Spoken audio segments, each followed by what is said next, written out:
We can unmute with 53. Okay.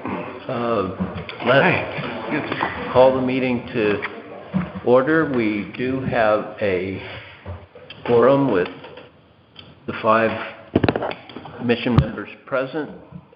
The first order of business is approval of the last regular meeting minutes on July 11th. Is there a motion to approve them? I will make that motion. A second.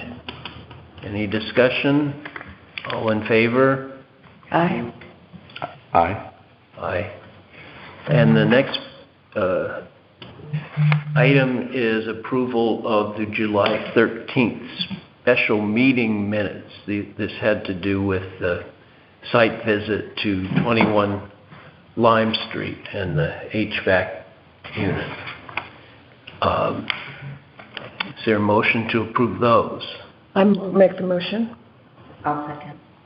Discussion? All in favor? Aye. Aye. Any opposed? No. July 22nd special meeting minutes. This was the specifying the location of the Lafayette marker and the initial stroll to survey properties. Motion to approve. I'll make that motion. Second. Second. Discussion. All in favor? Aye. Aye. Opposed? None. Okay. And the last introductory matter is communication. We had several communications. Elspeth Dowd of the Art Association will be attending the meeting to discuss potentially adding a skylight to the building. Yes, that's item 10 on the agenda. Yeah, and we also received a communication from the fire department. They want to repave their parking lot. The footprint will be the same as it is now, asphalt, and they asked if they would need to come before us. And they also may want to put in a concrete apron leading to the street. So I said, well, like for like parking lot asphalt, just do it. Yes. But if you're going to add an apron, you need to come before us. Right. I agree with that. So. Good. Okay. If we could take a brief moment and have a report on the Griswold Point National Register, Historic Register application. This is item 12 that Carolyn has to leave. Yeah. Good. Well, we talked about the Griswold Point application nomination report before. The state's Historic Preservation Office has approved the Historic District Registry nomination, and we have to approve it also. And we decided, you can give me the exact language, but the substance was that we wanted to be sure that they made some corrections before we approved it, but that we certainly approve in principle the idea of the Griswold Point National Historic designation. So I've been in contact with Jen Schofield multiple times and have explained to her in some detail on the phone what the problems with the report were, which of course they would have no reason to know because maybe their historian, their consultant didn't uncover these problems in the report. So the substance of it is that on August 8th, I sent a report to Jen Schofield that had 3 parts: an overview of why changes were needed, my specific suggestions for changes, that was factual changes, and then the third part was a background explanation of what the history, the accurate history of Griswold Point and Matthew Griswold I is, the accurate history is, to get my verbs right. And I followed up. I didn't hear from her after August 8th, so I followed up with an email on the 25th, and she responded on the 29th of August to say that she had indeed received the report and was reading it at that point. So that was the last communication, August 29th. So we will presumably hear from them, and they will presumably make some corrections and revisions, and at that time we will, I expect we will want to approve the report, the nomination report. Okay, so in your view, no action is needed today? No action is needed at this point. Okay. Okay, thank you. Public open forum.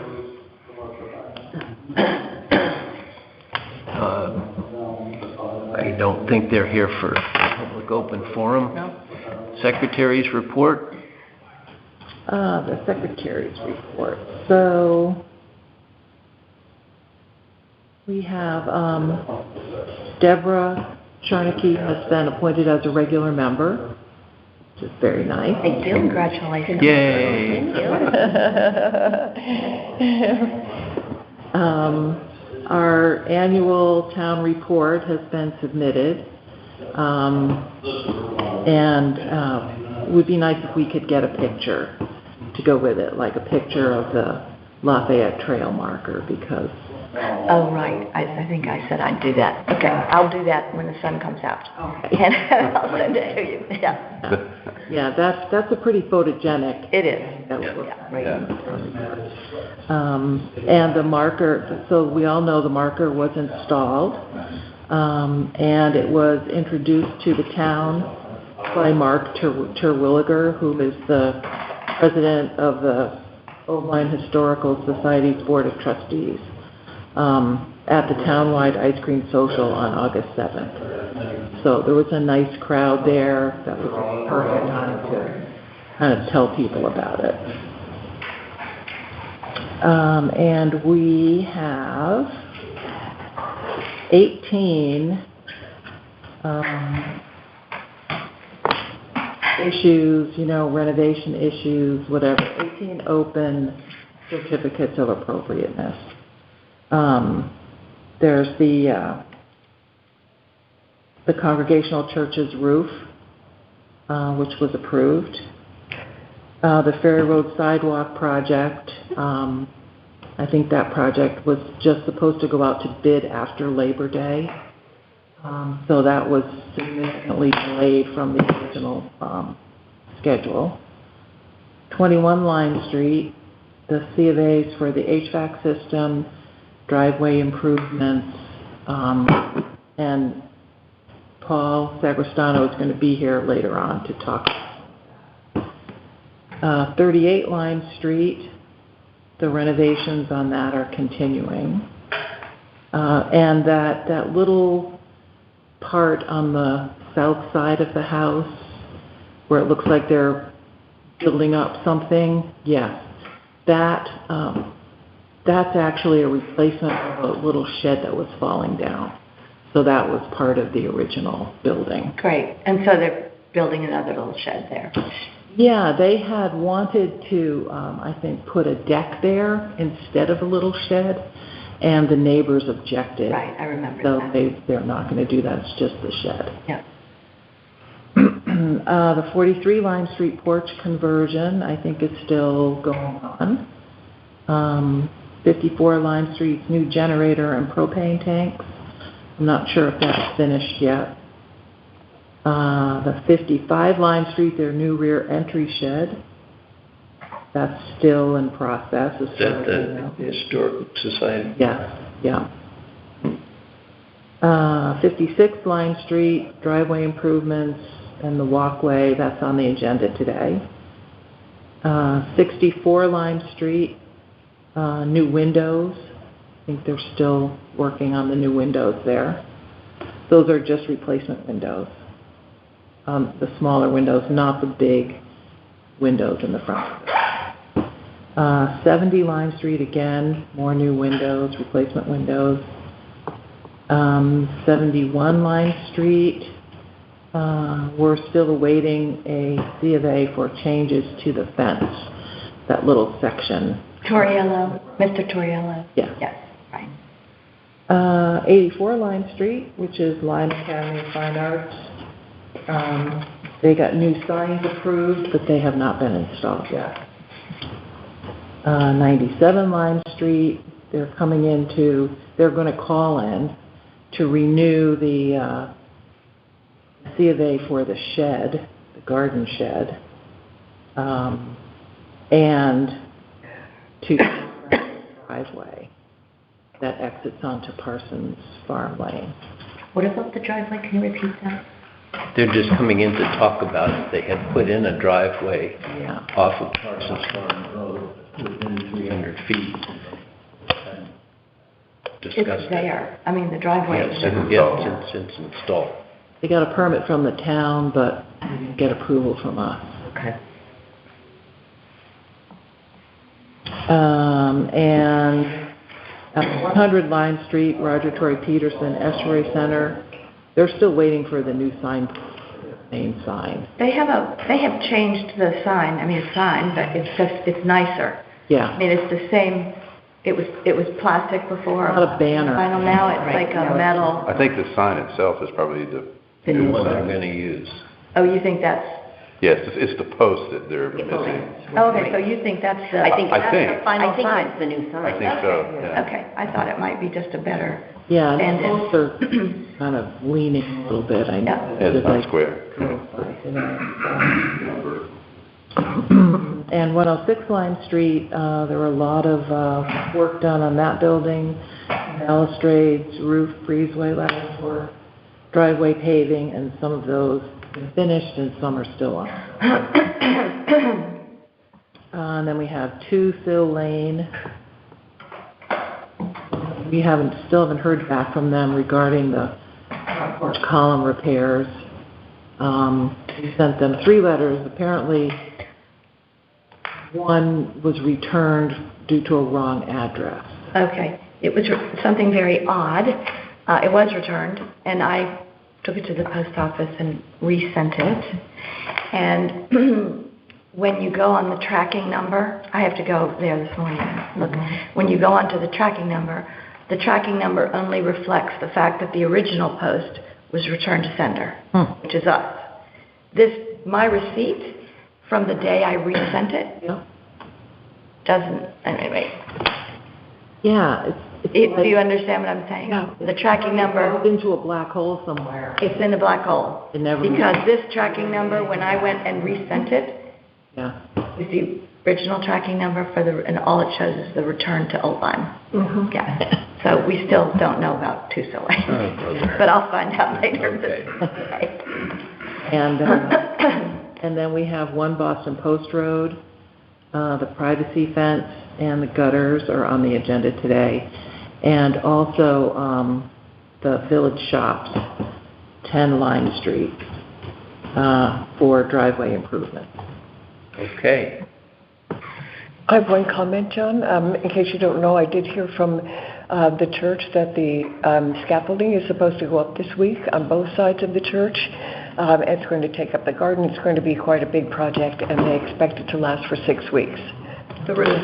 The roof replacement. Just a point of information. Yeah. Yeah. And did you report on the house next to us? Is what, 106? Yes. She did. She covered that. Yeah. Yeah. Yeah. Okay. Good. Co-chairs report. I do have something on the plaque. Sorry. The good old plaque program. 62 Lime Street. So 62 Lime Street, that's the one that's next to the old Bugby store. We do have information and research to support that we know that it was built by James Bugby because he had the store next door. We know the house was built by him. And the closest date that I've been able to find is 1888. We have a record that says he bought property there in 1887. There was originally another house there, I believe, but it was kind of falling down, and then he built his house, we think, in 1888. This is the yellow farmhouse to the left, yes. It's to the left of the original store. as you look. As you face it, it's on the right. To the right. Oh, it's to the right, okay, Yeah. okay. Yeah. It had significant additions to it and everything. We do have photographs, Martha, of the original house, the old Higgins Lay house on that site. Yeah, so we can actually see that. That's nice. So I would really like to get them a plaque that James Busby circa 1888 on it. That sounds good. I forgot to check, but I'll double check. That sounds right. Okay, Sound good? thank you. Deanie? So Carolyn, you'll be in touch. Yeah, Okay. I'm sure she's right, but I'll just double check. Down these action Yes, stuff. I have my action item. I forgot to ask if anyone's on the phone. Not yet. Oh, hang on. It's muted. Oh. Hello. Hi, who is this Hi, on the I'm phone? here. This is Tammy Hinckley. Hi, Tammy. Okay. Hi. Have you been able to hear so far? Oh, yes. Oh, yes. Okay, good. Deanie? Right. So my only report is to say that we do, having installed the Lafayette sign, we have another historic marker here at the town hall that marks the Catherine Luddington's participation in the suffragette movement, right, in the state of Connecticut. And we had originally thought that we would put that in front of her house, which is the house that's called Rooster Hall, which is just to the left of the church. But having installed the Lafayette sign, we've reconsidered possibly its location. And First Selectman Tim Griswold suggested possibly installing it at the library, which is a place that she was. Did she found the library? No, she didn't found it, but she was an officer for many, many years. Right. So we are going to consider that and talk to the library about that possibility. Okay. And let's see. And the Lafayette sign was the other thing to mention. It was installed per Martha's report. It was installed and then it was dedicated, I guess is the term, at the ice cream social at the end of August. Do you want to mention the stroll now, because Catherine's here, if there's a way to pin that down? Sure.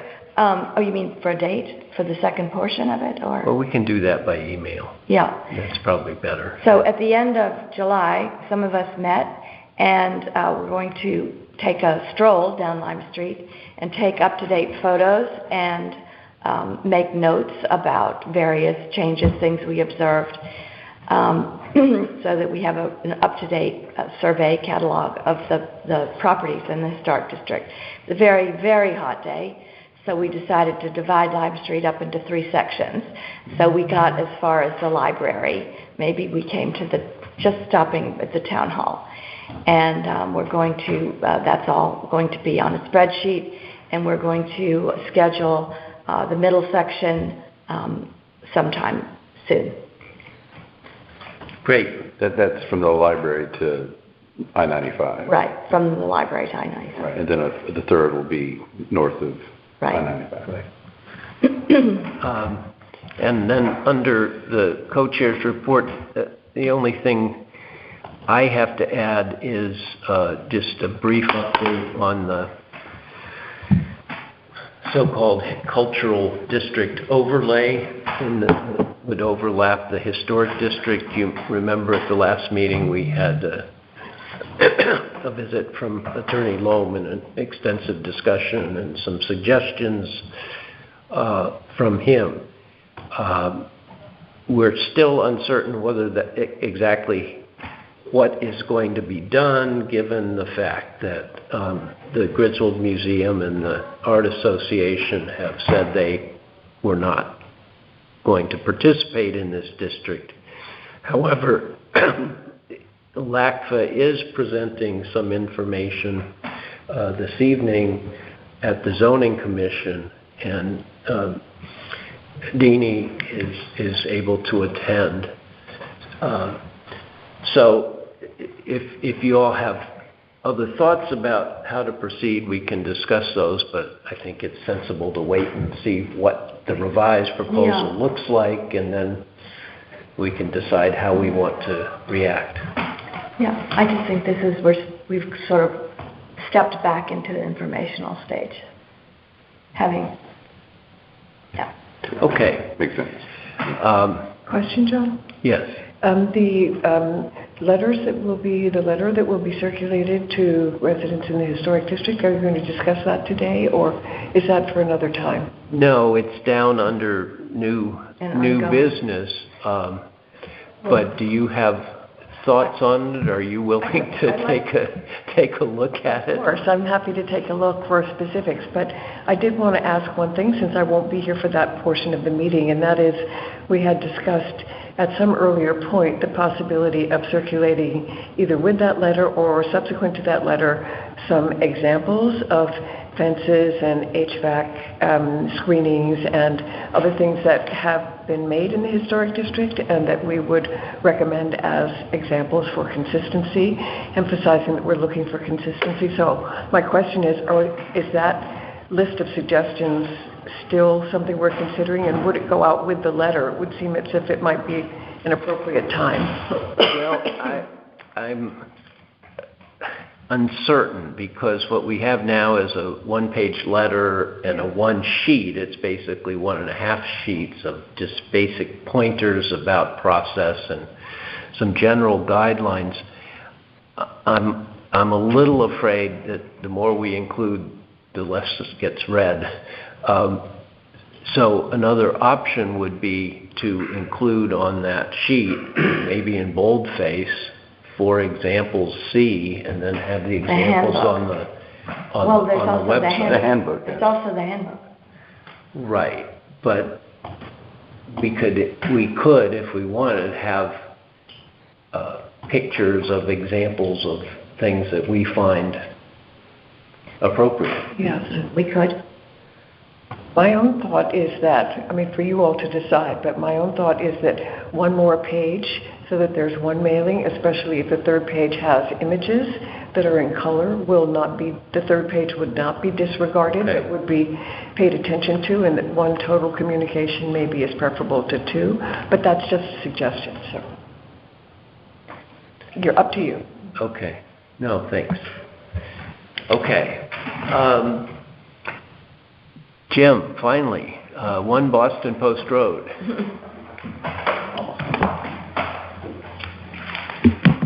Morning. Morning. Jim Graybill, 1 Boston Post Road, and this is Bill, my tenant that rents the house from me. I thought I'd bring him along to the meeting. I'm doing some improvements to that property, as you know. Yes. And this fall, I want to replace the roof shingles, which the original, but they're really bad shape. So I want to replace the shingles and the rain gutters, which are kind of falling off the house.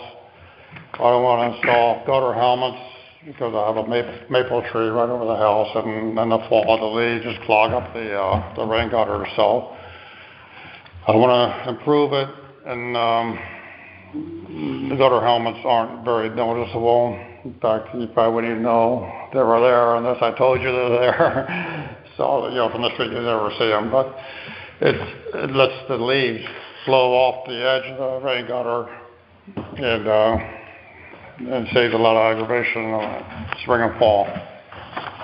So I'm hoping to get that done before winter, because they ice the ends and stuff in the wintertime makes they get leak inside, and we have a problem in the living room. So it needs to be done, and it's going to be a nice improvement. What is the material that they use on those? Any questions on that one? For the gutters, what is the material that they use? I'm sorry? What is the material that is used? It's asphalt, same material. It's going to be black It's called rustic black, which is similar to this right here. No, I think I sent I mean the gutter. she was asking about the The gutters. gutter. The gutter. Same color, Black? black. It's like a dark charcoal black, which is up there. It's hard to tell what's up there now because it's all mildewed and. Do you have a picture of what they look It's the like? fresh stuff. I don't know what they look like. I think I sent a picture with my application, Maybe, yeah. No, I have the original application here. But that's yeah, that's it, rustic. Yeah. Is there a picture of the gutter? Is that what you're asking? Yeah. No, just the roof. I put a squirrel around it. right, but do you have a picture of, is this the gutter? No. No, this is the roof. Do you have a picture of the gutter? I'm sorry. Do you have a picture of the gutter itself of what it's? The gutters will be replaced also. Are they white? Or- White, oh yeah, white, yeah, same as what's there now. Okay, so, And downspouts, they're all falling off and, so there's gutters on the house right now? Okay. yep. Just so I'm replacing exactly what's there. The only thing I'm adding is the gutter helmet, which is on top of the rain gutter. Rain gutter and the, So is it like for like? Is the roof and the gutter like for like in the only? It's not, you didn't, I mean, the form is a COFA form. It is. That Jim submitted. I see, But okay. It sounds like it's like for like, except maybe the color's different. And the gutter helmet, sounds like that's an ad. That's Right. it. Yeah. I'm just wondering what that looks like. And remind me, what color is the house? the house, The house, what color? the helmets, Yellow. the house itself is yellow. So the gutters will not match either color? They The won't trim and match the, either yeah, the matching trim. There'll be a third color? Well, it's replacing exactly What's there now? it's definitely like for like, Yeah. Yeah. other than the gutter, which you can't really. So is it, I'm looking on their website, so is it like a piece that goes between the roof shingles and the gutter itself? Yeah. Is that what it is? Yeah, it fits on top of the gutter. Keep the leaves from dropping into the gutter as they go over the edge. Right, I realize what the application is, but I'm just wondering, I've never seen it, and I'm just wondering, it's the same color as the gutter, it's Yes. white, and the roof is black? No, white. No, the roof, Roof shingles are black, right? rustic black. Okay. It's like for like, except The cap, the right? cap you And, There's a can't even cap tell. on top of the gutter. and are the, what are, You color are don't, the roof? not visible. The roof is this, the roof is rustic. I know that's what's dark. proposed. Oh, Is- okay. Is it currently asphalt? What's the current, It's asphalt and it's mossy. and is it black? Probably. Brown? And a little green. Yeah, it's very all green. Yeah. Yeah. So it sounds like the gutters at least are like for like, it's a C of A. Which we have, yep. So, I just did it for my house. And what, this doesn't have the backside of this, what is the material for this? I think that's a copy. Here's the original color. I know, yeah. but this, That's so it's fiberglass core,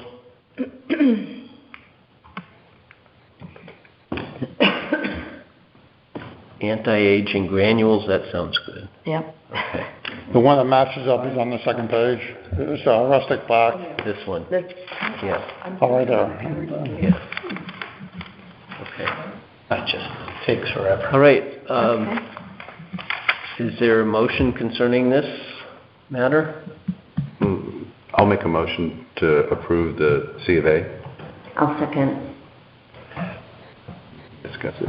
Further discussion?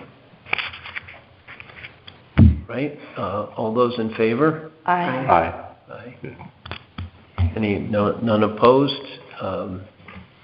That one's good to go. Okay. Second item is I subdivided an acre off of that. So we have now a 1 acre lot. So the backyard is smaller than it used to be. And tenant requested that I do a privacy fence, give a little privacy from the neighbor in the back. And what I'm proposing is a white vinyl fence. It's 190 foot long, goes from the garden over to the corner survey mark. It's 190 feet. It's kind of a long span, but we're like to do a nice white vinyl privacy fence. And then from the corner to the, it's kind of odd shaped lot because we had to get the right square footage to make it work. So we have a notch here. I'd like to do a rail fence along here and there, and then trees, some tall trees from the street to the Yep. first stake. Rail. So this area here is like 64 feet, which I'd like to do, railing similar to this to match the fence, but lower and you can see through it. What is the and- material of that? What is the material of the post? Yes. What is the material? Is it wood? It's vinyl. It's vinyl. White vinyl, yeah, which doesn't decay or rot. I'll have to power wash it probably every year or two, but it's more, it's like that All-Pro, the fence I have along the street. And then at the end I have this kind of the blended end So the split rail would along the go street. in this section, and then the solid. Yeah, that'd be solid. The yellow one is a solid Solid in the back. and fence split along the here. back to give privacy to the neighbor. Okay. And then on the side where it's just woods, Glenn Neighborson lives on that side. So this is It's split all rail, wood, this like a wooded area. Do something like along this line. I'm Just sorry. there and the angle, yeah, it's 64, the two angles. Solid. That's solid, and then this will be on the side there, the pink area. Jim, have you considered matching the color of, I believe that the gate that you put in is brown, and have you considered making the split rail and the stockade brown, both to match that for consistency and also... Brown vinyl, is vinyl fine? Visible? You know, if it's white, it's So you don't like the white, going to be quite visible. I wondered if you considered another color, a wood-like color. Have you considered an actual split rail wood fence? Yes. For the side property? Fences are very expensive. That's more in keeping with the district, and it is long-lasting, and it really, So they're talking about on the left, Jim, the split rail.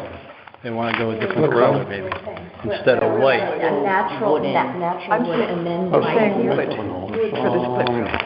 Okay, I'm really having trouble. Everybody's talking at once. So I want to back up half a step, Jim.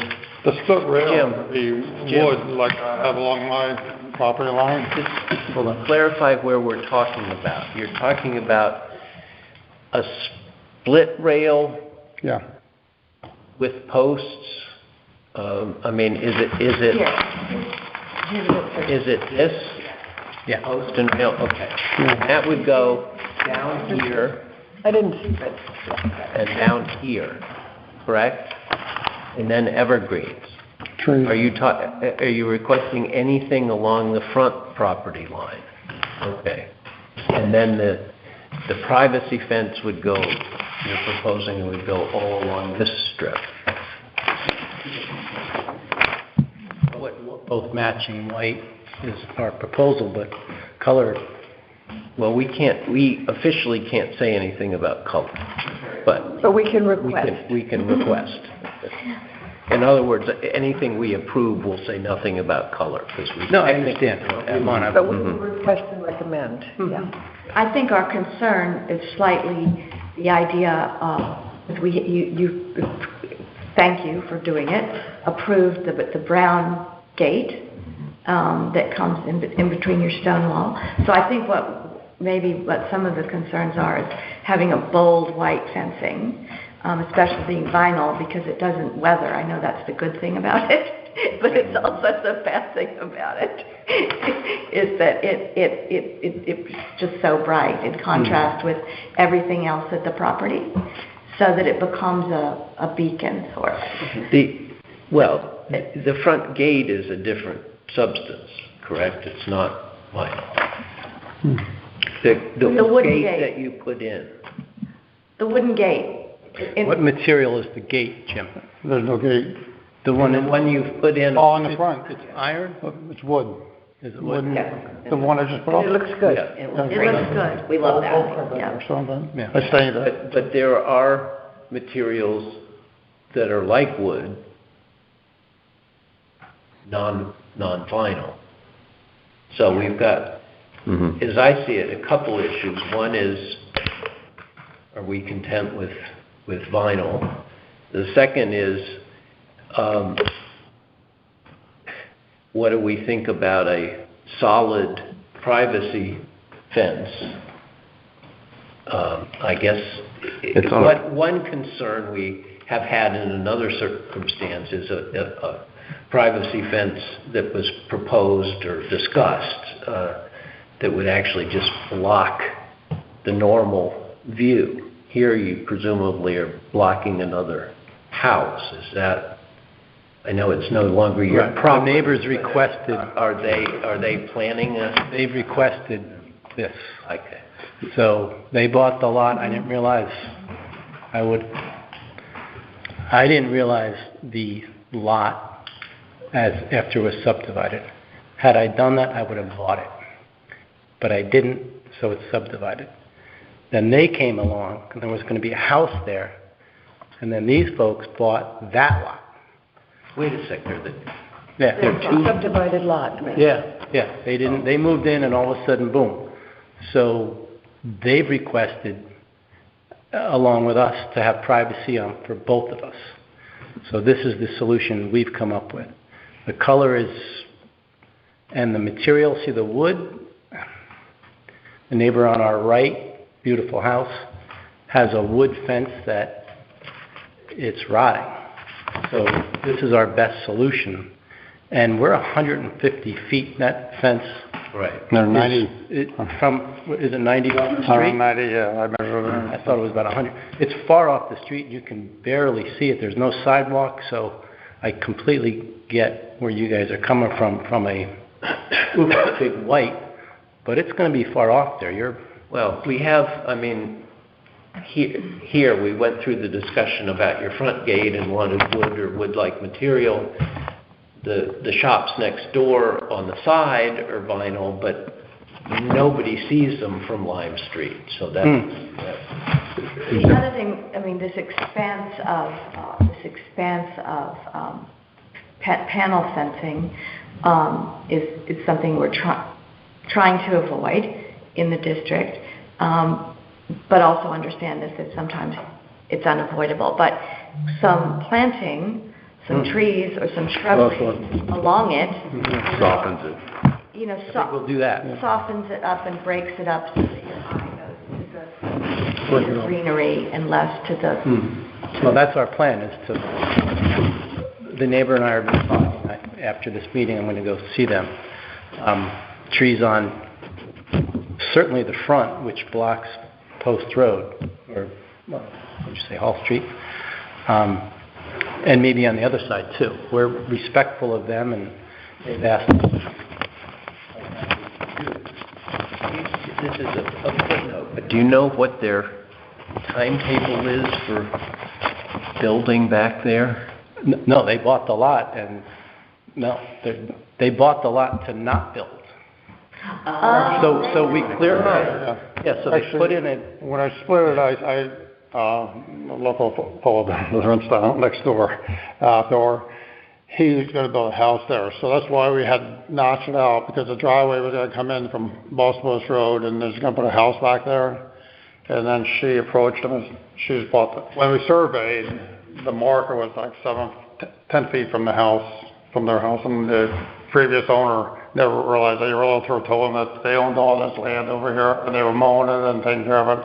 But after we surveyed, the stake was there, and they were like really upset. They put the house on the market, and 2 days they sold it. So the new people What, I'm sorry. contacted I'm the owner, confused. and Which house they was bought it. sold? The owner of this? 3 Rose Lane. So, Oh, Yeah, they got Rose Lane, there the was next, second house on Rose Lane, okay. Okay. no, it's grayish complicated. blue house. One Boston Post was subdivided, and the original subdivision didn't meet some whatever. So, to get it approved as a lot, it's a very interesting lot, actually. So, So then the folks who were living there sold to the people that bought Three Rose Lane, and they ended up buying the building lot and said, no, we're not putting a house up. They're keeping it okay, as so open that'll be land. their big backyard. Big Yes. deal. Yeah, and They they, almost want, they want the privacy from you. two-way street. Well, and the street, Right, I mean, right. and she's indicated she's gonna do plantings as Is well. that Brad and Diana? I think it's Diana. Yeah, Diana. Yeah, I just met him. Yeah, I haven't met Brad. He works a lot. yeah, he's a surgeon. Yeah. Nice guy, yeah. Yeah. So that's the plan. I mean, the material is simply what we thought would be most tasteful, given how the house looks. Yellow house, dark. The white I don't think is gonna be unattractive, but that's not my call, that's your call. And you can suggest colors, I got it. I think brown would be actually uglier, myself. Well, what about a natural wood split rail fence? They last pretty well. But that wouldn't give them the privacy, so No, then for the split planting- rail piece. For the Oh, split yeah, rail. yeah. The split rail piece, I mean, separating those. Yeah.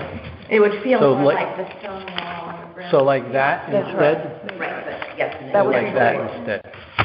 for No, the it's like- side, for the left side. If the vinyl solid fence is a problem, and then, the other option would be maybe just a rail fence to distinguish the property line, and then line it with, trees. Yes. Similar to this, it'd be like 50 trees, like this, 5 feet apart, to give them You mean along the back? privacy.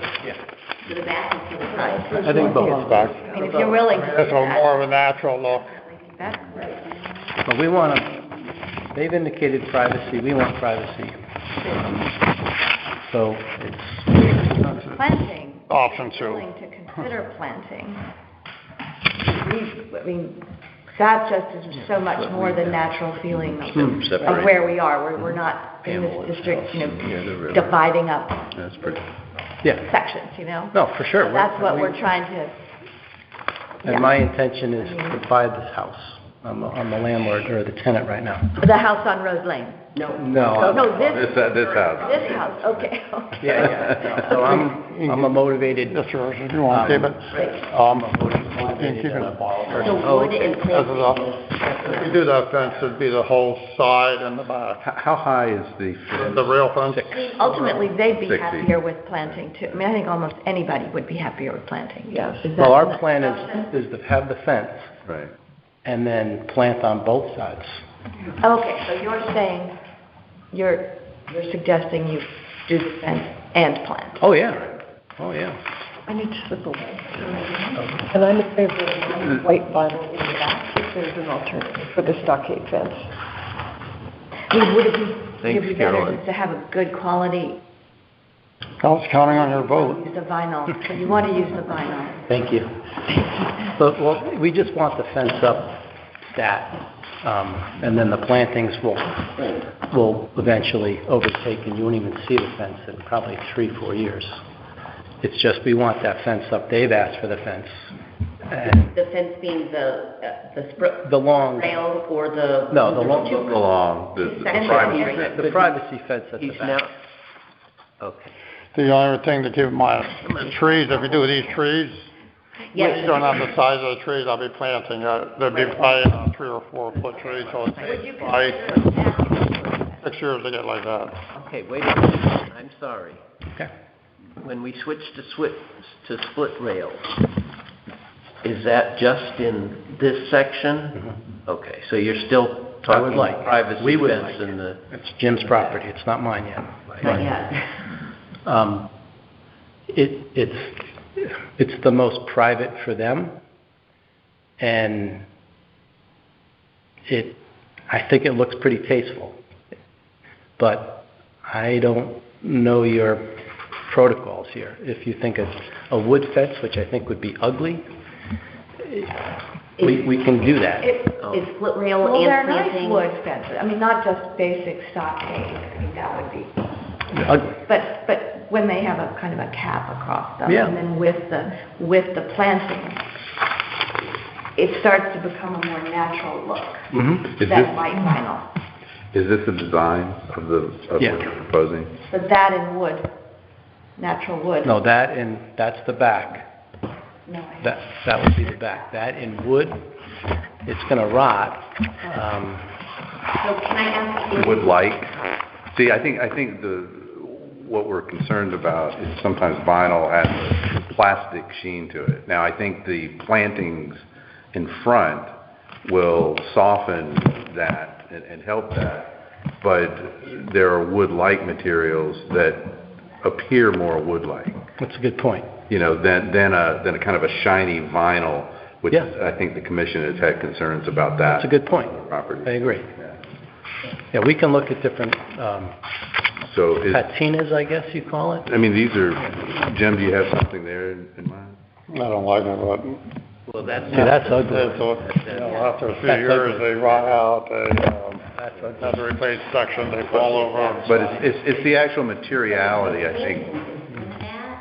It's gonna patina and it's gonna look very nice. The Yeah. the natural wood, it just blends. I think it's, from my perspective, it's that shiny vinyl Yeah. that we don't want, either wood or wood-like, that like an AZAC or something that has a wood sheen and finish to it. That's pool fences. These are pool fences. And the design Like is this. That's Like crazy that. expensive, bro. Unfortunately, something like They're that. not cheap. No, the design is not this unreasonable. is nicer than, I don't like that. I priced out the fence and Something, because it's $185. I said, that 8-foot section of the post, he said, that's a. this is disgusting. So that, something like that perhaps, with the plantings? That's nice. That's nice, I've actually. never Yeah. seen anything I like like that. that. That's Me nice. neither. Yeah, I like it because it's. keeps air through, Yeah, I like that. which is nice too. And light. Yeah. And you could have vines, I mean, you know, things to grow up that, it would be, Right. it would end up looking nice. And Is that, but that's wood. That's But I think wood. this is nice. Yeah, but That's nice. we can come up with Yeah. like, they got a man on the moon 50 years ago, we can come up with something. That's nice, and the trees, Yeah. the cypress would That's look nice. Yeah, in they'll front of break that. it up. So, I think that's really nice. I've never seen this, this is very nice, shadow wood. Shadow board. Very nice.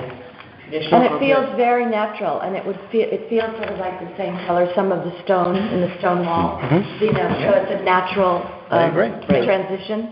This spacing is used a lot as screening for mechanical, so it is, I think it's very nice. Okay, well, that's a I mean, like, consider that would be, Or make a page of This? it. and with the split rail in the, Page 27. in the natural, it would weather to that color pretty quickly. Right, I'm trying to keep things moving here. I'm hearing an emerging consensus on a wood split rail fence to be on the west side with the dog. Mhm. You And, see through, you can see through. When the plantings will, and a shadow board Shipping rates. I think it's, yeah. in wood or wood-like material. So wood split rail fence and wood or wood-like material, Yes, I think, like yeah. the shadow board. Like that.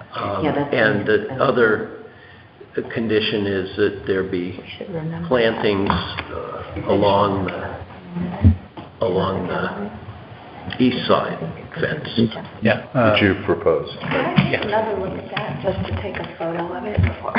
Yeah, that's, Because it's really yeah. nice. Yeah. Oh, Atlas. No, I think that's nice, yeah. You didn't- It'd be look nice. Yeah.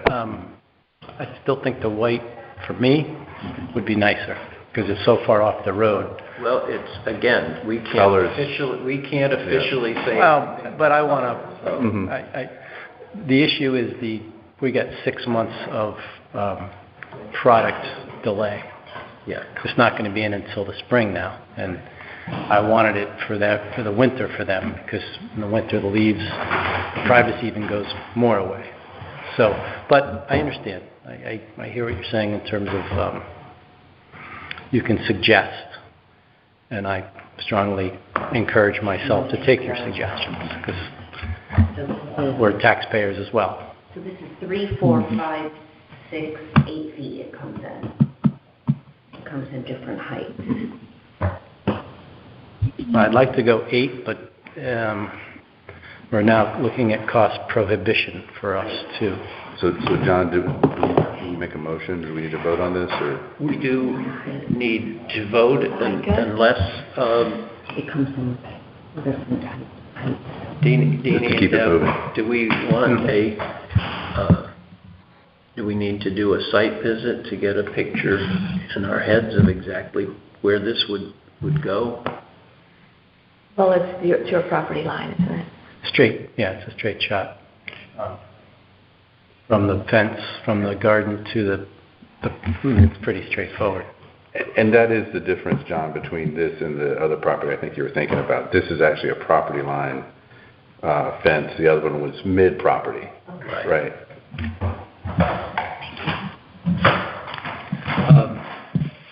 Okay, so let me know what you want. If it's practical and feasible, I'll consider it, but if not, I'll leave it the way it is. But hopefully it makes sense.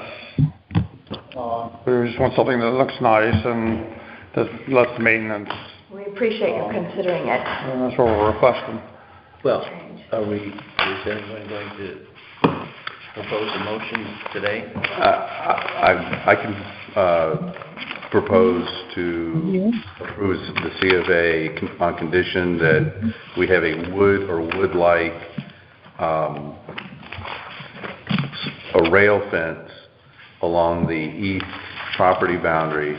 No, the rail fence would be along the West. north. That's north, actually. Yeah, the north, sorry. North property boundary. North, yeah. Yeah. And then along the east property boundary, we would have a wood or wood-like fence material for a Shadow board? shadow board fencing.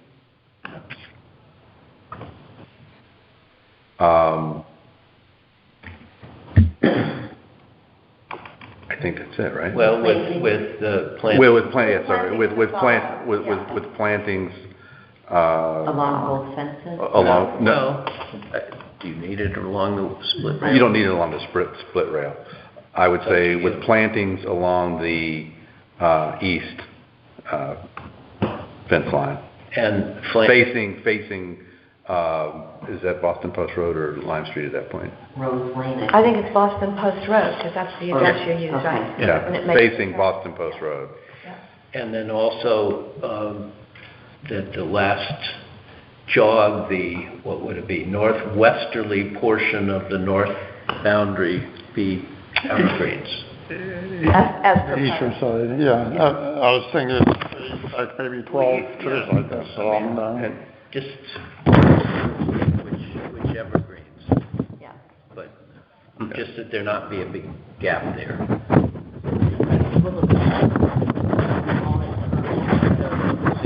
They're talking about split rail. But then right at the road, the No, split rail will go right The in. driveway No. comes through, so it's only gonna go about This- 50 feet. This would, so the evergreens would come to the the- stone wall. Oh, and then the split rail, Yeah. No, okay. I think there's a driveway there. right. Driveway comes in, The driveway's over here. yeah, and it comes to the, comes down, no, that's their driveway. No. Oh, your driveway. Our Oh, driveway. it's Right this there. side, so Yeah. this would be north of the Yeah, driveway. yeah. So the split rail will be right alongside. Were you jog. gonna go all the way to jog the bit. road? No, these No. are trees. I don't want to do anything, you don't want anything. I thought it'd be a nice buffer just to put regular trees there, but Yeah, I think it would. there was a pine tree right in that corner, a big ugly pine tree. What is- Just go right. Hey, I'm sorry, everybody's talking at once and you can't hear it. Jim, what did you have in mind with the evergreens? Have in mind for what? With the evergreens, you're talking about from the end of the split rail to the stone wall. Is that correct? I was gonna stop this, split rail right in that corner, right by your finger, right there. Right there. And then from that point, to, trees along this line. Between the end of the split rail and the stone wall, is that correct? Okay.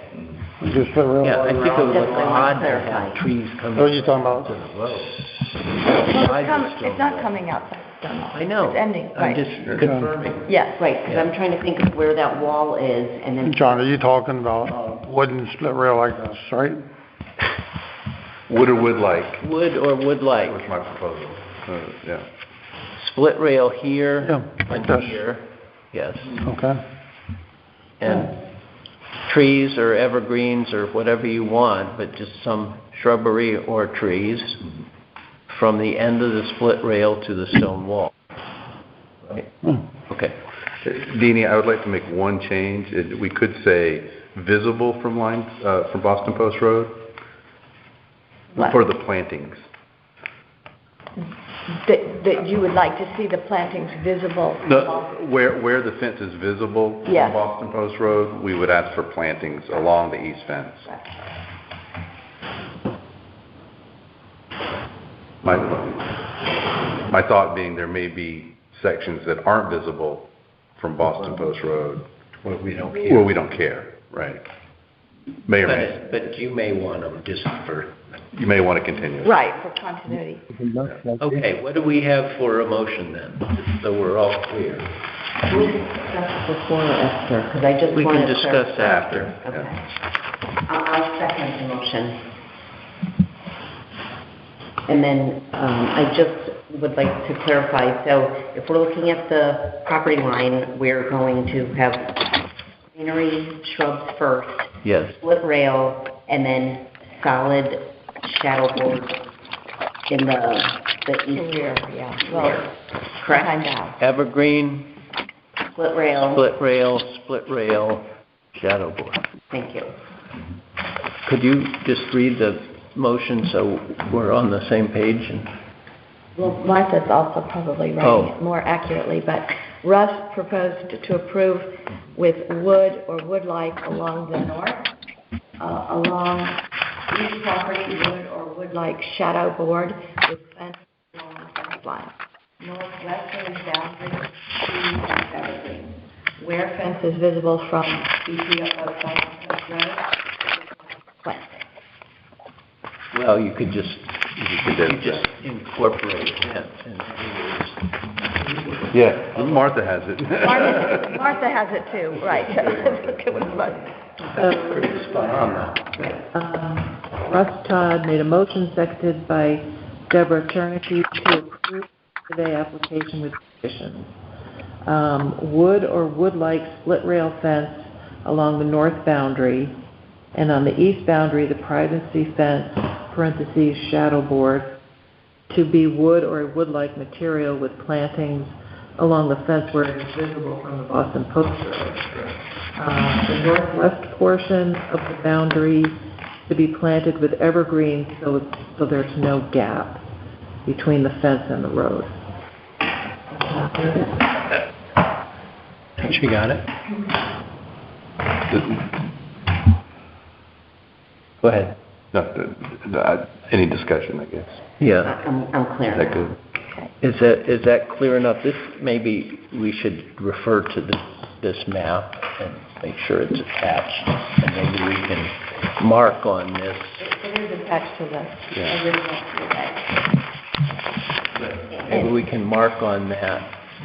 And this would be 6-foot privacy fence in the back, is that right? I know stockade, or Yes, that's what he said. Yeah. the height would be, what would be the proposed height, you think, for the, Well, we quoted 6 on the vinyl. I need to cost out. This is going to be much more dear in terms of price. The other option is just to go with the plantings. And, in 3 years, it'll be private. So that's another option too. I need to cost it out. Do we want to care? In other words, should the motion say approve either yeah, the fence or, Plantings?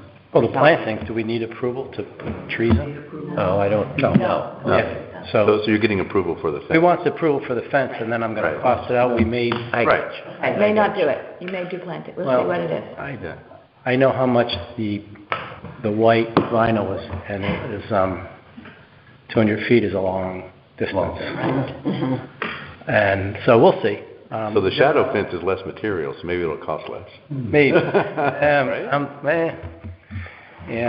from Missouri. To show me that, but we'll see. Okay. Should we state 6-foot height in our motion? Yes. So, Martha, please add to my motion, height limit On the shadow. on the shadow fence, yeah. Okay. All right, clear? Any other discussion? All in favor? Aye. Aye. Aye. Tammy, oh, yes, You're approved. Tammy's Tammy Hinkle. Tammy's, substituting now for Carolyn. We'll know that when, Do I need to vote? yeah, because Carolyn has left, so it'd be great if you could Okay. fill in. That was an aye on my part. All right. Great. Okay, So that's done. do we want to do anything about, do we need to do anything, Martha, about the like for like? Other than, do we acknowledge it for One Boston Post? Which is that? On the roofing, you mean? Which is driveway, 150 foot of crushed stone and that's all. We can, I'll just put a line in there. Okay. Okay. You're dismissed? Oh, No, come back. got another one. I'm dismissed.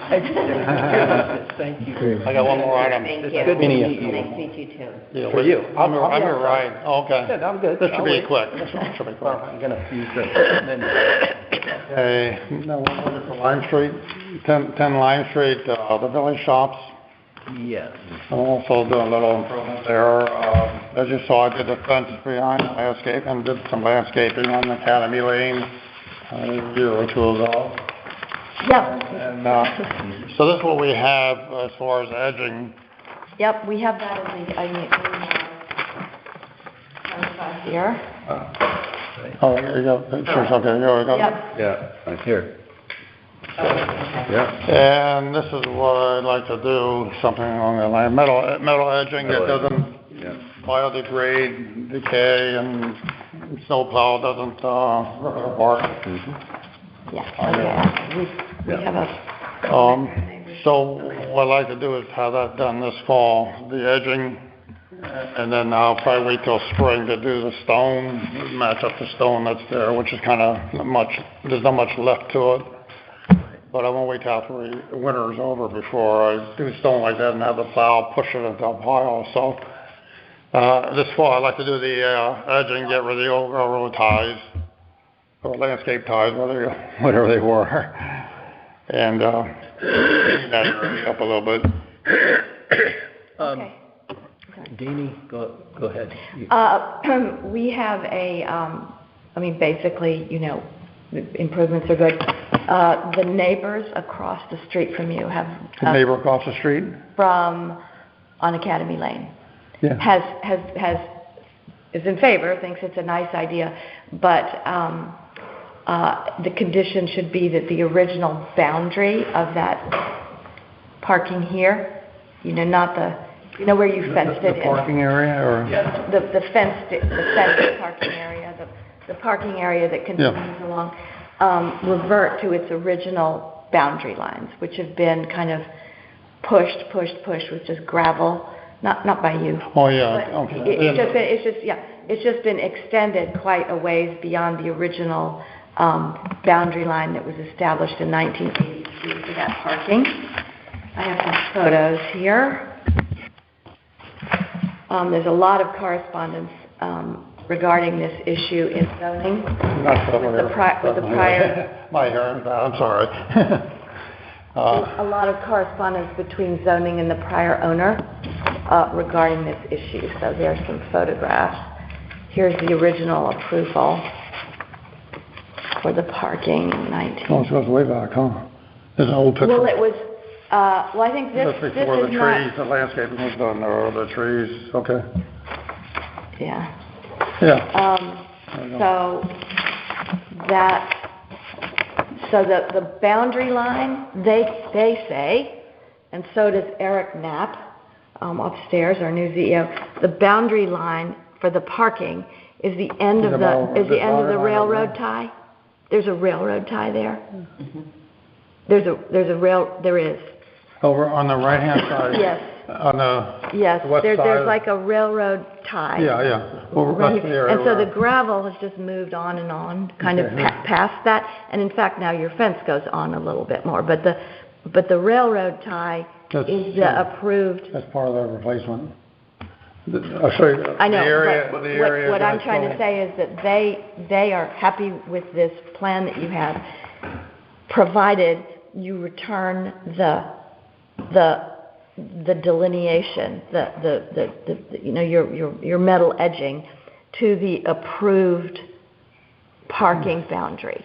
Those trees. Not- Those trees are- No. The Through the trees? I know, but The concern, Jim, is There's three trees planted there are, over but in between the trees, the prior owner had kept just moving gravel further along. That's some snowblowing pushing it in the pile, you mean? Well, there's Yeah. more parking than there should That's all be. gonna be cleaned up. So what they are requesting I can is show you what I that propose. edging be returned to the approved number of places when this parking was created. isn't there a foot distance? 30 feet from Okay, the it rear should- property It should line. be The 30, area, it should the be, area I'm proposing is from the corner up above the propane generators, up on the corner, there's some bushes and stuff there. From that corner, straight down past the propane tanks and past the generator, Yeah, straight down to the telephone pole, right before the telephone pole, where the original landscape is right now, this area that I have a picture of. yeah, And then it goes around the corner, takes a right-hand turn, and then comes down to the end of the parking area where this fence ends, and goes straight out to the Academy well, Lane. that's the question, because if you go from here, Jim, to the property line, Not to the property. now I know you're not going there, but if you look from this point to the property line, it can be 30 feet only. In other words, the gravel has come in apparently so that it's at about 28 feet or 27 feet. If you come to the end of where you're proposing, you need to double check that it's only 30 feet. this is the end. I know, but why would It we was do marked that? out. Because that's the requirement when the parking area was That's what the originally zoning, approved. that's the zoning That's what approved was it parking. approved. So you want the trees gone and No. no parking? No. I wish I had a map plan. Here, let's sketch This is about- this. Okay, here, this is from zoning. Here, Jim, let me just do this. So here's the end of your property, the Richardsons are back here. Yeah. Privacy fence there. Right, back Property here, line. yeah. Here's your driveway, you're putting edging down there, you're putting edging along here. Here are your parking areas, okay? Yeah. The original approval said from the end of the parking area to your property line, your west 30 line, feet. has to be 30 feet. The neighbor's concern is that as over the years they have dropped gravel in, that it is now less than 30 feet from the end of the parking So I area have to 30 the feet, fence. you're saying? So I do have 30 feet. you've got to make sure that the That's why I want to put- parking area, Stop. That's why I want Stop. the edging up along there, so it defines the parking area versus the landscape right, lawn but area. I'm just saying you have to measure and double check. The railroad That- tie that's is what was 30 put feet. there. Yeah. But Okay, there's so- a bit of confusion because the railway tie does not go to the end, the rail tie that's along here does not go to the end of the fence. Okay, It's close, It doesn't. but it's not. okay. So We don't know. Erasing that, okay. We don't know whether the 30 feet measures from the end of the railway tie or the end of the fence. So Okay. you just, you have to measure, Nobody that's measured all. that. Okay, so if it's 28 feet, I need to take away 2 foot Correct, of the parking correct. area? Correct. Right, so the zoning officer, the new If it's- zoning officer, If it's 35 feet, then I can add 5 feet? Well, you don't have to, but 30 feet is what, Okay, is what it, all prior Setback of 30 correspondence. feet for the parking? Yeah. yeah. That's the way to say That's it. the only, that's Yeah. the only concern that the neighbors have. And the ZEO thought that this was a very good time to finally resolve this issue, which has been disputed for a long time, not with you, but with the prior owner, with the across the street neighbors, about the end of the parking. Okay. So now that you are going to invest in cleaning it up and all that, this is a good time to just put it to the way it was supposed to be. If that meets with your... And for me to be clear, I'm the one who gets confused about things, Jim. The metal edging, this is the driveway, right? Yeah. So the metal edging would come along this side, Yep. Yeah? down to the... Same as what's to there the- now, the same footprint. Yeah, and here's your fence, Yeah. and then you got this garden area, and then it would go at the edge of the garden area across, right? Are you doing Same- an same edging footprint. on this side too? No. Okay, so No, just this just- side, that's this enough. side, and, Just so it defines the grass from the gravel, I mean, just like this, so. so, And then coming back down to Academy Lane to delineate Go in. that parking, to bring the edging, oh, and the edging would come down here too. well, right. Is that it? And on this side, Well, I have to measure 30 feet from the property line. Yeah. Okay, that way, yeah. okay. 30-foot setback might be the way to Yeah, state It it. is. 30-foot setback. It from is. the- Yeah, that's what I'm saying, that, yeah, call it a setback. That's what it's referred Is to. the property line, I assume the property line is the fence that's there now? Oh, there's a stake there too. The Okay. stake. So the From the reverse stake. stake is right by the fence, It's so 30 feet Yeah. is what was approved. I'm and- sure it's gonna be close. Yep, yep. Right, We don't wanna encroach on that. okay. Okay, I can check that out. It won't take me long to measure that out. No, So- that's just, And the gravel material's the same, right? it Like for like? takes longer for us for me to get on the right page than for you to measure. Anyway. So I Okay. propose that our motion include that condition. Yes. That the, yes. Okay, so, to approve, do you have a second? I'll second. Mhm. So you made the motion? I'll second. Okay, so Russ will second. Okay, to approve the C of A application with the condition that the parking area be the same size that was approved in 2003, with a minimum 30-foot setback between the edge of the parking area to the property boundary. To the stake. There's a stake that you just referred to. Stake. There's a stake? stake. No. Am I finished? No, no. Not yet. Martha, from the stake marking the west property line.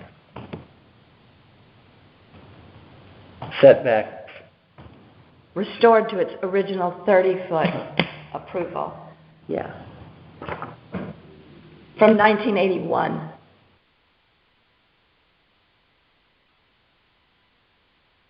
and then, Make sure I'm on the same page. Now, when we come up to this 30-foot marker right here, I can go out to the Academy Lane and curl it, right? what do you mean The edge- curl it? The edge of the parking lot, I want to have metal between the trees and the parking area to go out, so it's going to continue this way and does a little curve, so when you pull off the street, you don't burn Well, over as long as it's at 30 feet. It's not really near the Oh, I'm sorry. trees. Okay, Yes. there's a mark right here. So, yeah, okay, so you have this, it goes like that, boom, boom, boom. Yeah, It's gonna be a little curve, instead of straight. Yeah. The end of that curve needs to be Blends 30 in, feet. goes in the ground so people don't rough the tires on it and. Right, stuff, just the little so curve on the long end. as the curve doesn't come into 30 20, feet. you know, inside 30 feet. Right. That curve's gotta be 30 feet. So, Yeah. so if you want the edge right at 30 feet, this is gonna be, you know, 5 inches. I can go straight, yeah, Alright. I can go straight, Mhm. fine.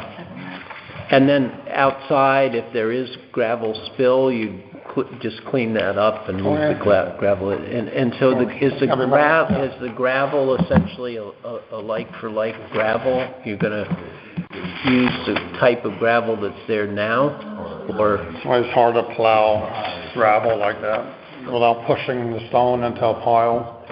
Right, but will you use the same type that's currently there? Will you use the same size and all? But this looks larger than what's there. It'd be nice to have it. If you're looking at these, this is what's here now, that's what he's proposing. It does look larger, but it could be a camera. And you're There'll putting, be 2 steps. First is the edging for this fall, and then springtime, upgrade the gravel That we reference the. Right. in front of the other parking area too, which is in front of the building, or side of the building. Map or something. This doesn't really look like kind of a mixture of all kinds of things. No, I mean, to have a uniform stone would be much more attractive. Would this be the whole driveway going back? Everything that's gravel now will be re-gravel. Are we content, is that are an you asphalt content with underneath this it, Jim? Is gravel? Same type of that the gravel. same type of gravel? Same type of gravel. That's not- what he's proposing. That's not the same as that. I know, but this is what he's proposing. It's a larger stone. It's a, yeah.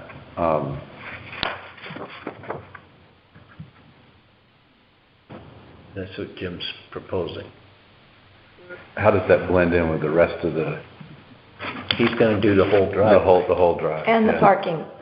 And the Right, parking and the area. parking I mean, area I- along the I'll do campus. it, yeah, both parking I don't areas. mind the. And the driveway. Driveway. Would it be a problem if I asked to pave it? I'm sorry? Would it be an issue if I paved it instead of gravel? Yes. We'd rather have the gravel. Unless Because paving's easier.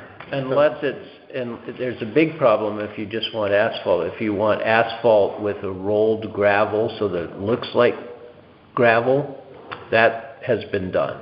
Like, what do they call that? Rolled Stone?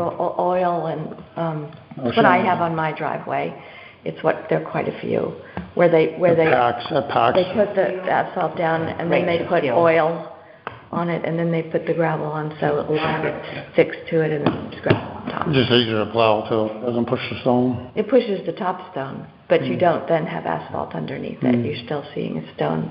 Because I hate to spend all the money on gravel and then the plow just pushes.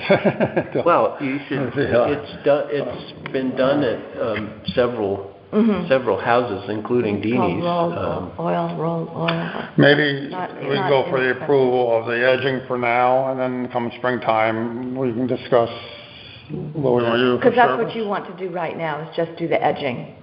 Yes. Yeah, that's Yeah. the edging right I now, think cleaning that's that up. sensible. And You then can- springtime, I'll come back to you maybe and dress up the driveway somehow, but I think, the gravel just so loose, Sure. and it makes a mess, but if I can do something more of a substantial surface, Yeah. that might be better. Yeah. And I'm not opposed to a slightly larger stone than what's there, so, but. Okay, well, let's. Okay, that's a good solution. So Let's just then, approve this. Martha, we note that we today are taking no action on the. Gravel. Surface. On the surface, and, so that you don't, we I'll do some wouldn't have research on another, surface we and wouldn't come have back. another fee. You have to officially withdraw your request for gravel today. Yeah, just the edging today. If I can get that done this fall, that'd be great, and then, we'll worry about the surface Gotcha. gravel or processed or whatever we decide, in the spring. Okay. I do have one clarification I'd like to see on the motion, and that is that it indicates the parking area delineated on the approved 1981, not just the size, but it's the actual footprint that was approved. Because if you just say, right, if the motion, it references that. Yeah. Jim's going to need a picture of that, right? The length of the area is 153 feet, if you need that measurement. The edging length is 153 feet. That's what you're proposing. Yeah. That's my Checking. proposal.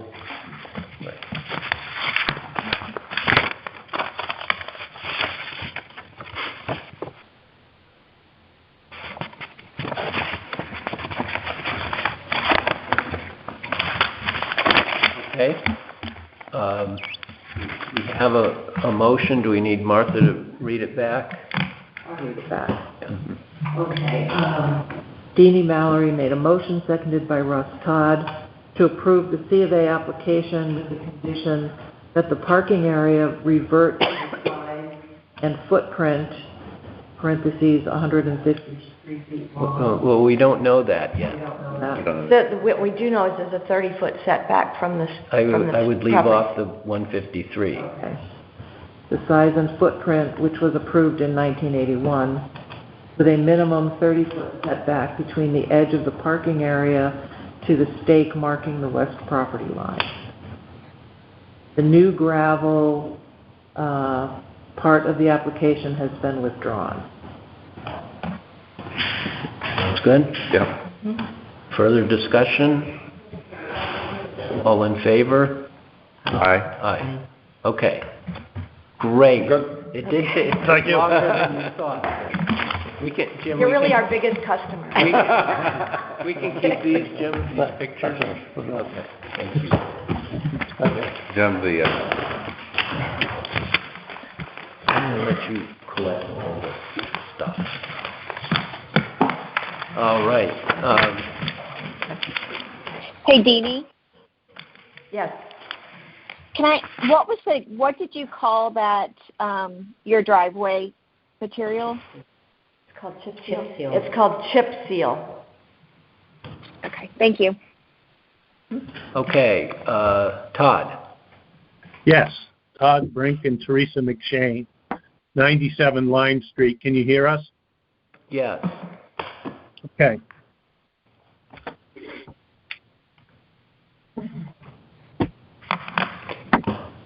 We're here for two items. yes, One is a C of A for the driveway that leads to the barn, and also a renewal of a garden shed C of A that we were granted about 2 years ago. We want to renew that application. okay. I think the renewal of the shed is straightforward.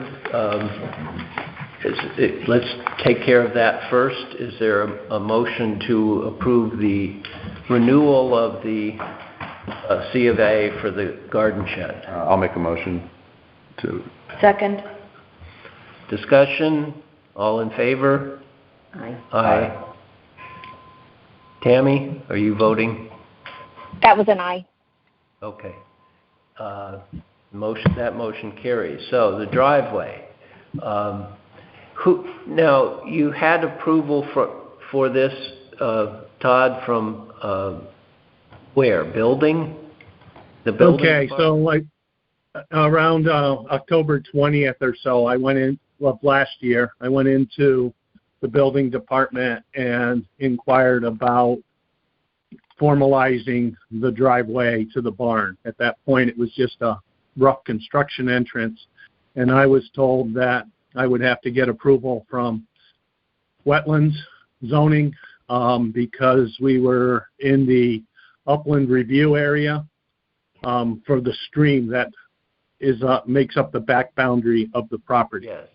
So we're within about 60 feet of that stream, so we were told by zoning that we had to put in silt fencing on a swale to keep the water, for silting purposes, we had to remediate. So we were granted that. We were issued a permit for the driveway from them. We also had to go to the highway department, and they had to approve what they call a curb cut, which they did grant. I staked it out, and the highway department visited and gave us an okay for entering Parsons Farm Lane. And then as a result of that, we had it paved. It's about a 18 to 20 foot wide by 6 foot paved apron that the town required for entering Parsons Farm Lane. The driveway is pretty much a straight shot from that curb cut straight to the barn, to the center of the barn door. It's about 150 feet or 180 feet long.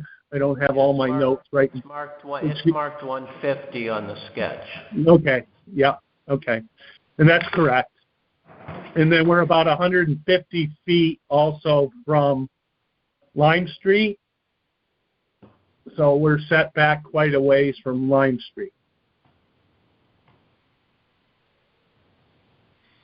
There.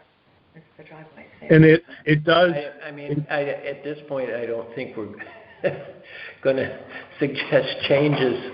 It's unfortunate we've had discussions with zoning before. There's now a new ZEO, so hopefully we'll get signals straight that. Yeah, this was. In particular, but anybody needs to come to HDC before going to zoning. So. Right.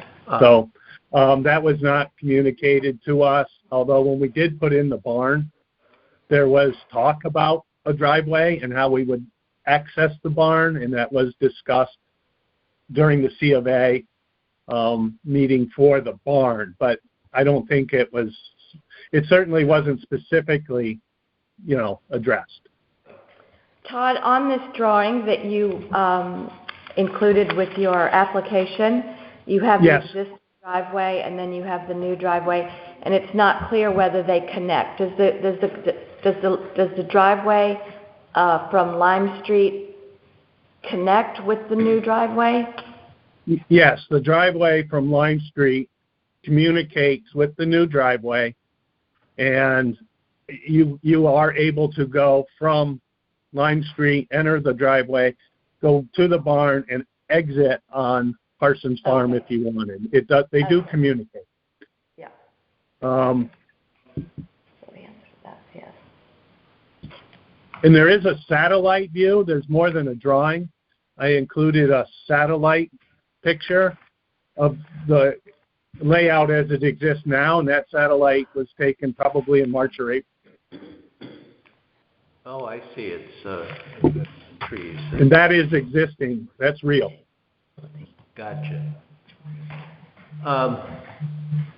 Okay, I think the driveway is there, and it was the process was miscommunication amongst departments at the town. Okay. Is there a motion to approve the driveway as shown in the aerial photo and on the sketch attached to the C of A application? Yeah. What is the garden shed? Where exactly is the garden What shed? is this? Is that the garden shed? Existing barn, existing garage. Yeah, the garden shed does not show on this sketch, right, Tom? No, it doesn't exist at this point, and there is a wood pile, and it may be there with a tarp over it. The garden shed is going to go roughly it's going to go exactly where the wood pile is, and that's why we haven't constructed it yet, because we're waiting to go through the firewood, and then we'll do the garden shed. Did we have, Martha, when we approved that, did we have design drawings for the garden shed? I have not been able to find my design drawings for the garden shed. Okay. There are dimensions listed on the C of A. Their dimensions. Yeah. No. Do you want to Should we do a sec? Well, since this whole area has come into consideration by neighbors, in the last few months, we approved this garden shed 2 or 3 years ago. We just reapproved But that was, it. right, and that was before the new driveway was constructed. And so Yeah. the neighbors have been just watching what's going on. I have a question. When the C of A notice went out for the driveway, was there any comments from the neighbors on this? No, No. not to my knowledge. Okay, Thank you. thank you. Okay, we just want to. I guess my question is, was there in the zoning approval of the second driveway to a single property, was there any use of the driveway indicated? I mean, most properties in Old Lyme have one driveway, one entrance. Right. And what was the intended or approved use of a second driveway on a single residential property? This is what concerns me, what I'm trying to say, maybe less but that when we approved the garden shed, it was sort of set way back from the house, and one imagined you'd get there sort of on foot, in a way, because you only had the one driveway. But now that there's a new driveway where there's considerably more activity, that garden shed becomes more,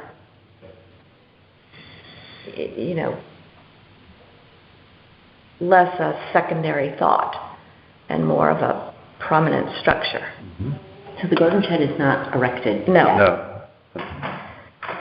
So I think I don't know what we can do, but the neighbors' considerations are important. Right, and I am a budding neighbor, and I'm concerned. Okay, but at this point, we've approved or reapproved the original C of A for the garden shed. The only way I know, we can have a motion for reconsideration but I'm just confused about what we can do about that at this stage. What I would like to think we could do, if there's some way of doing it, is to say we'd like to review the plans again, that we've approved the location of a garden shed. We've approved that. But given the changes to the property that were unapproved, Mm-hmm.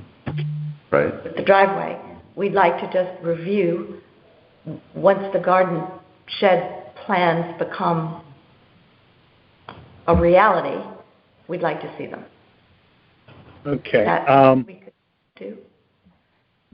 On July 7th, 2020, we submitted an application for C of A for the garden shed on the property. The proposed location utilizes an existing stone foundation toward the rear of the property, and historically it was a chicken coop. We submitted photographs of the style. It will be wood with a vertical siding, very similar to the barn. It'll be a board and batten design. At that point, we thought we were going to go with a green metal roof. The shed would be 8 by 16 foot with a 12-foot high at the ridge. We also planned on putting on an 8-foot open lean-to, and the open lean-to would be on the north side of the shed, facing away from Parsons Farm Lane. And that was what was approved, and there were photographs, and I have the entire file from that July 7th HDC meeting. We also included pictures of the existing foundation site. It's a It's a rubble stone foundation, mortared rubble stone. And it is 16 foot by about 10 foot, maybe 12 foot. And we wanted to utilize that foundation. Would the lean-to, Todd, be for wood storage? It would probably be for firewood storage. So the lean-to is facing North. North. but it's not facing directly any of these neighbors. It's facing north. It's facing Well, okay, your direction. I understand you have a concerned abutting neighbor there. Can they identify themselves? No, there's no neighbor here. We're just. Oh, Oh, you. Yes. okay. Yes, I am. Somebody spoke up and said they were a concerned neighbor. Yes, there is one neighbor here. Sorry, Deb. Right, Deb Zarnecki. I own the lot to the east of your property. It used to be Keith Zarnecki's? That's right, my husband, so we own it. Okay, yeah, all right. And what are your concerns? I'm just concerned when I look at the property that it has changed over the past year or so, and I've tried to market that property and to sell it, and I thought that a lot of the firewood and vehicles parked there just were not in keeping with the village. Okay, the vehicle is there is a pickup truck parked there. Right, but I mean, in the past, you've had the firewood tarped and all that kind of thing, so... Well, the firewood is still tarped, and we tarped it with a green tarp to make it a little less stand out. The firewood is going to get burned this season. All that firewood was generated from 3 trees where the barn currently sits. It was not brought in from off-site. It is not being sold. I'm not in the firewood business. It was all generated on that site. Okay. And, Okay. I mean, the other choice is I guess I could haul it off to the landfill, but we just got our chimney installed in March of this year. It's temporary. It's very temporary, but it's not heating season. It hasn't been heating season since we installed the chimney. And presumably... Eventually, it will be gone in the... Garden shed will replace it. Yeah. Okay. Okay. I'll withdraw. Well, we have before us the issue of the driveway. Martha, just could you read that? Is it simply to say the driveway as approved? I forget exactly what I said before. You referenced the location as shown on the aerial photograph. And on the sketch attached to the C of A application. Yeah.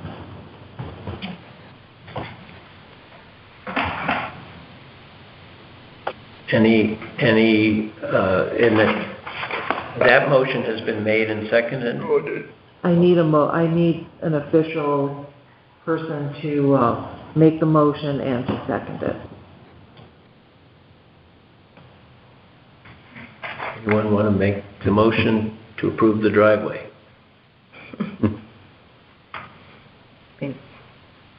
I'll make the motion.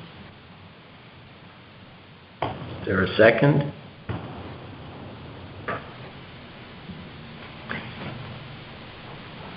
Tammy, are you willing to second? Not at this time.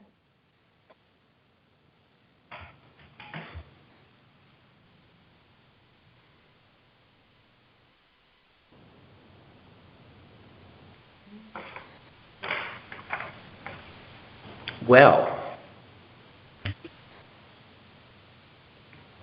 I don't know where we stand if there's no motion. Yeah, what's the protocol?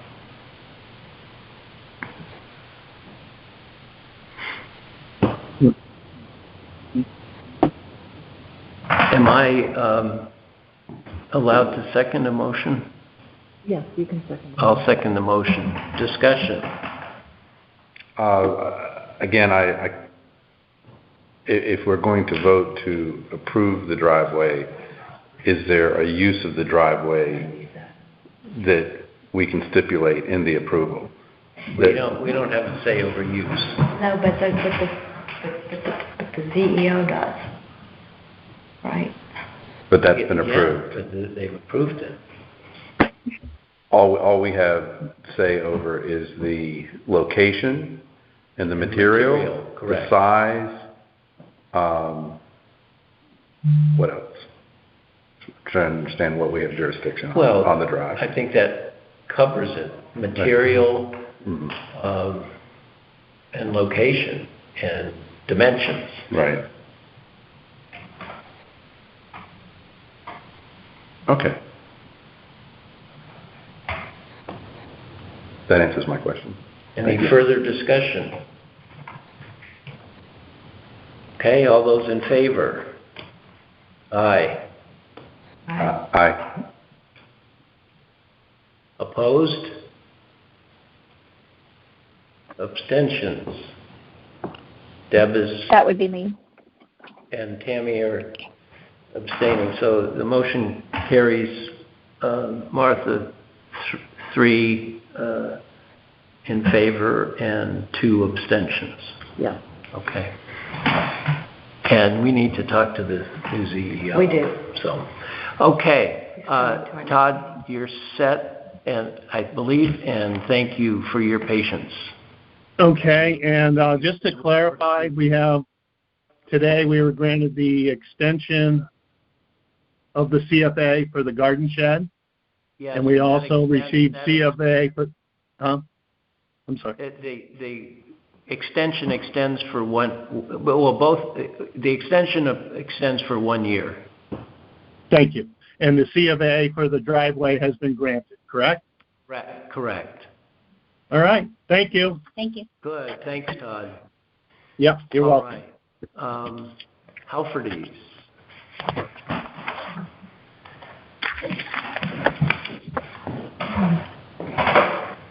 Good morning. Hello.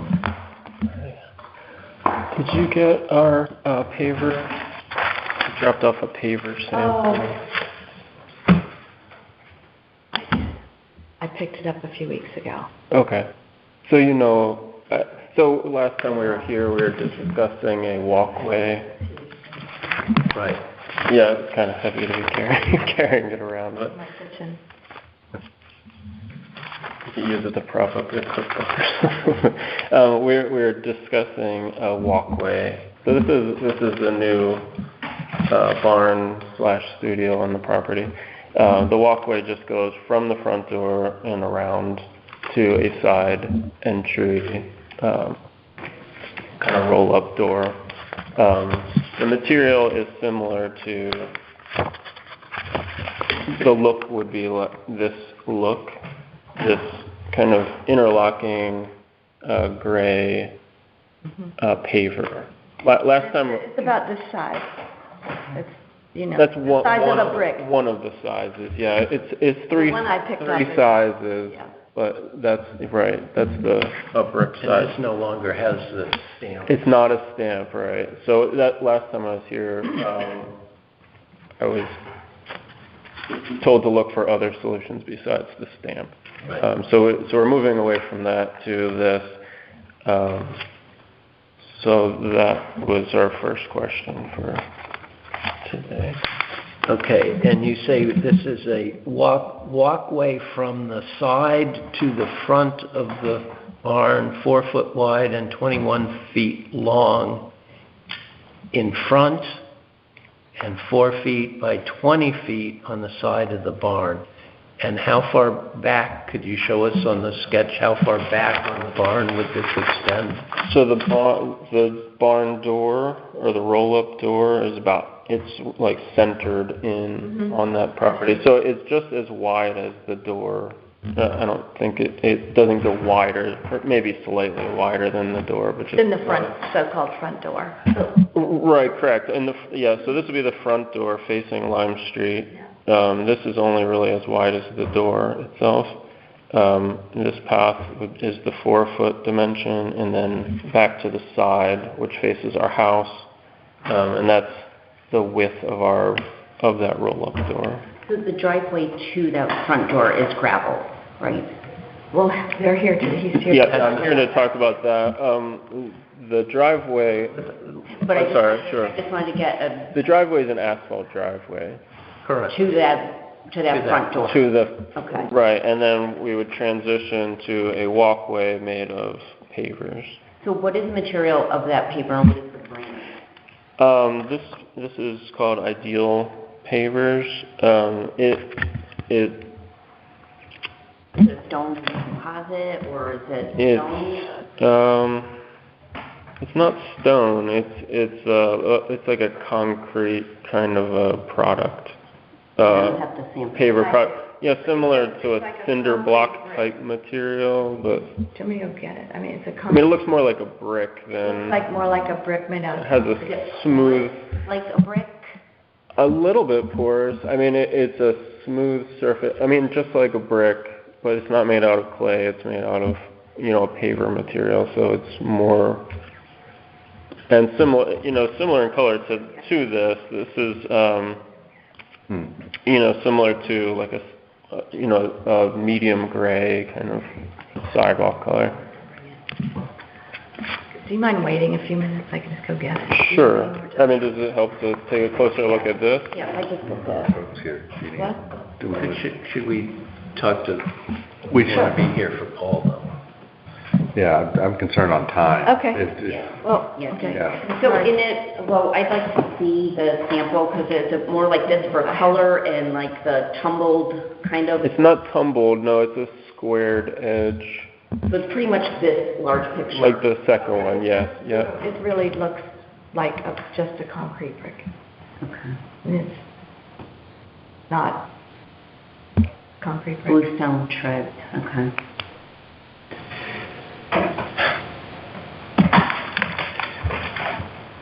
Why don't we talk about the other issues and get them all out on the table? Oh, yeah, I would like to see Sure. that. Should I just go get the brick then? Doesn't take long, it really doesn't. Yeah, why, Yeah. because the other things are, And how is this, is it mortared or is there stone dust in between or? Like stone dust in between, right? Yeah, so it's a pretty tight fit and very smooth, like not big gaps in between. You know what I mean? We're trying to roll something heavy over top of it, so we want to make sure everything is I just tight. wondered, because it doesn't look like that there's mortar in between, but I'm just wondering if it's stone dust or things. Or it doesn't look like it's gonna, because these look like they're. Right, it's not that. It's a tighter fit than that. Yes, they said there's if it's light brick, typically there's no fill between bricks. They fit snugly. right. Okay, so the other issue is the driveway, is that correct? Correct. So it is a like for like for the majority of the driveway. This is just a quick sketch, but we have, a 60-foot lead up to our studio, and so what happened when we built our studio, the footprint of the studio went over top of where the current driveway is. So the driveway was interrupted by the studio and came back out to an older barn in the very back, and this leads to our house right here, this one. And so because of that, they filled in with gravel. So it's just a crushed stone gravel at the time. We did look into the chip surface. We are trying to roll heavy pallets over this on occasion. We get deliveries of clay, and we're also shipping things out. And the chipstone, besides it being a cost prohibitive thing for us, we'd really prefer to stick with asphalt for this, since it is grandfathered in. It is like for like. And so what we'd like to do then is just continue that bit of asphalt onto this gravel surface. So just, which was there before. it's quite a, you know, a difference in price from one to the other. And since the rest of it was approved, that's what we're asking to do, is to just, and rather than transition to some other material on the side of that Drive structure. along the side of that? We do, Okay. yeah. So as far as plowing and just the look, to transition to a gravel surface there. Because the rest of the driveway to the new property and beyond is all asphalt. paved. Do we have a C of A application for the, oh, I see. It just says driveway repairing, including 60-foot gravel section along barn side. So this doesn't specify, I wasn't aware you were proposing to cover that with asphalt. The gravel? The side on the side of Is that going to stay gravel? No, we're proposing to Change that down. to resurface the whole thing. Right, it just doesn't. It's a very Driveway repaving, I see. It's a very old driveway. It has all sorts of pockmarks and cracks and, you know.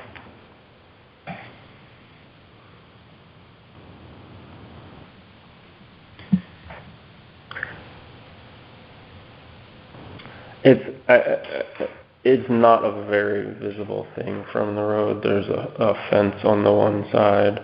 There is some landscaping that happens in front of it. Pine trees and things. So I think that visually you're only seeing a very small bit of that. Remind me, so I understand, so you had a continuous drive. Correct. Right. That was asphalt. Mm-hmm. Then you put a building in the middle of the drive. That interrupted the drive, right? Right, and so this is then now you're taking the drive, which you put a building in the middle of, and you're wrapping a drive around that. Mm-hmm. So that's yeah, an extension of the drive. Only got right? It's as if the driveway just shifted over. But you're adding drive, right? Well, Drive was added there's gravel there now. But that gravel is part of the building. It's not a. In other words, that was part of the foundation of the building, or was that? The gravel part that's there now, was that asphalt before? No. Right. So that was not drive before, right? Correct. Right. So that's what I'm asking. Yes, So yes. you're adding drive, essentially, right. an asphalt drive. Right. So it's a reconfigure. It's not just replacing asphalt for asphalt, but it's a reconfiguration of a drive around the building that was added where the drive Correct. was. Okay. So it's like for like everywhere except for there. that one Got section. it. Right. Got it. Okay. Should we wait for Deanie? Yeah, I think so. But did you ever consider doing stone from the sidewalk to the front door of your property, and then, because you said that We did consider it, except that we do roll pallets over that area. But if your truck pulls in, can they just go on? It's just, the problem is a lot of trucks won't pull in. Partly because of the fence goes almost to the drive. They can't back into that. So smaller trucks can, but we do occasionally have, a longer truck that can't pull in. So that's why, so we pull our pallet out to the road in that case. Okay. Did you consider, I know you looked at the chip seal, but did you consider doing that not for the entire drive, but just for the new portion, the gravel portion up to the road? Right. I mean, the only the problem with that is that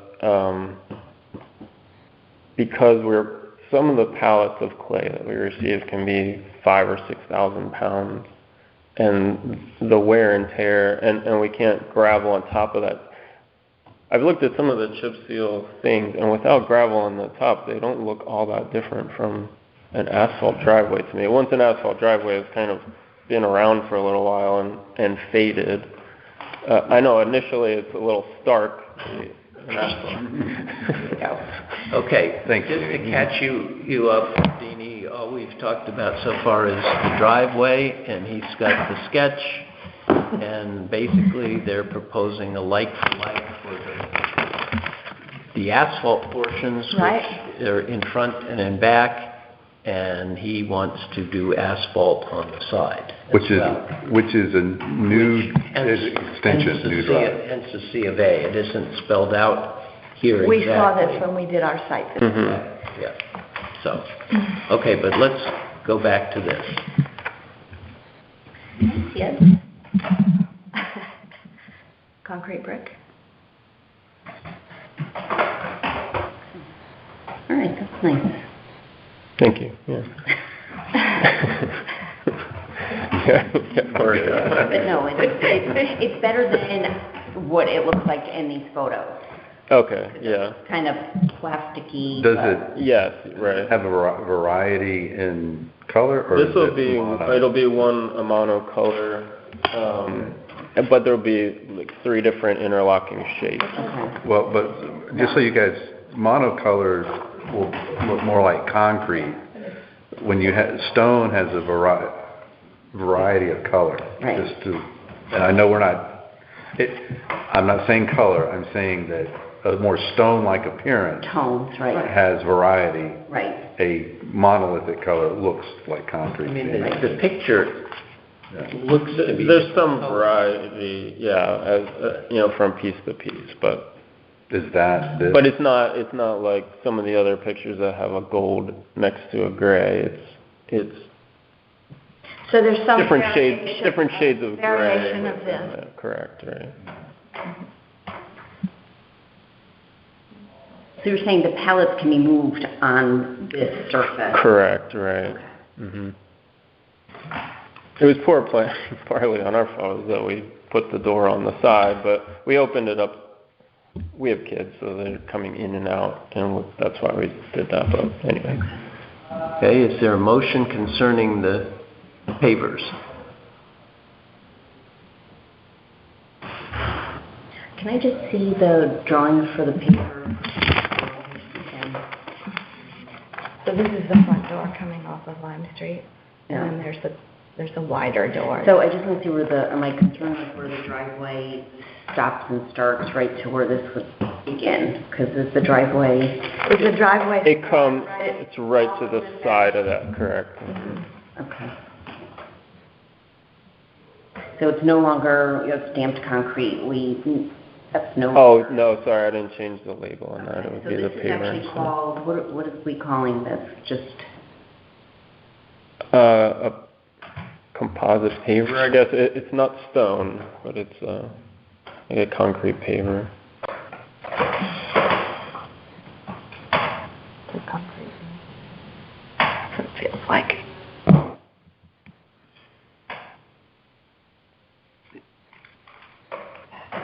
Is it bluestone treads? What's the... yeah, I think they're using that as a color. I was mostly showing that for the pattern and the color. But I think that the variation in color helps it a lot. Right. It would give it a So this is what you would be ordering.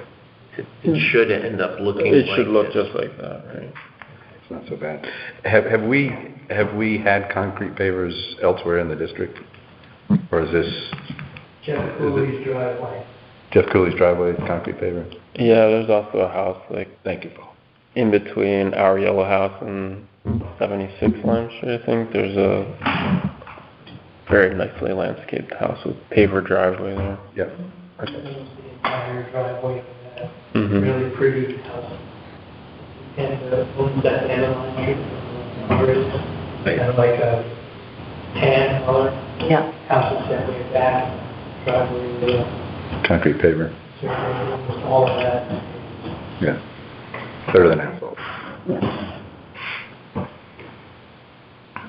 Does someone like to make a motion? I'll make the motion.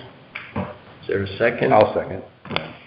Any further discussion? That we would like to make sure that it's this material and the tones could be varied It's to a make it very look as country. natural Why don't you take as a possible. picture of the cover and of this page? Okay. And it will be this particular ideal. Mm-hmm. Okay. You could use the term, like we'd say, wood-like, stone-like in appearance, concrete paver that is stone-like in appearance. Mm-hmm. Well, we could Yeah, I mean, this is- we can specify ideal paver as, and Because I think this doesn't look so all right. But it's the variation that makes it look Right. Yeah. Right. if you want to get real specific, we can say concrete paver is shown on page 8 of the Pavers by Ideal catalog. I think it's the brand that, what's called corner.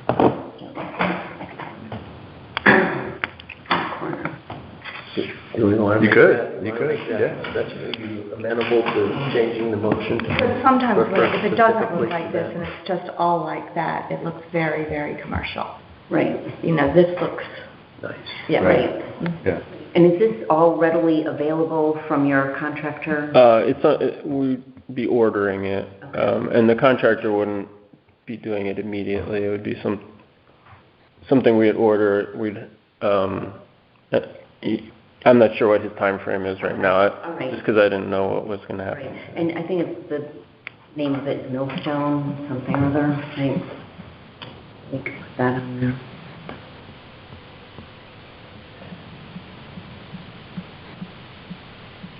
I don't know how to decipher this. Is this the millstone? Is this the bluestone treads? Let's look at the page. Yeah, I think it is Millstone trying to be in the color type of them. It's millstone quarry blend pattern. I have a feeling the treads may be those stairs thing. Oh, right. Yeah. Yeah, there's other mentions. It may be back here somewhere. Too.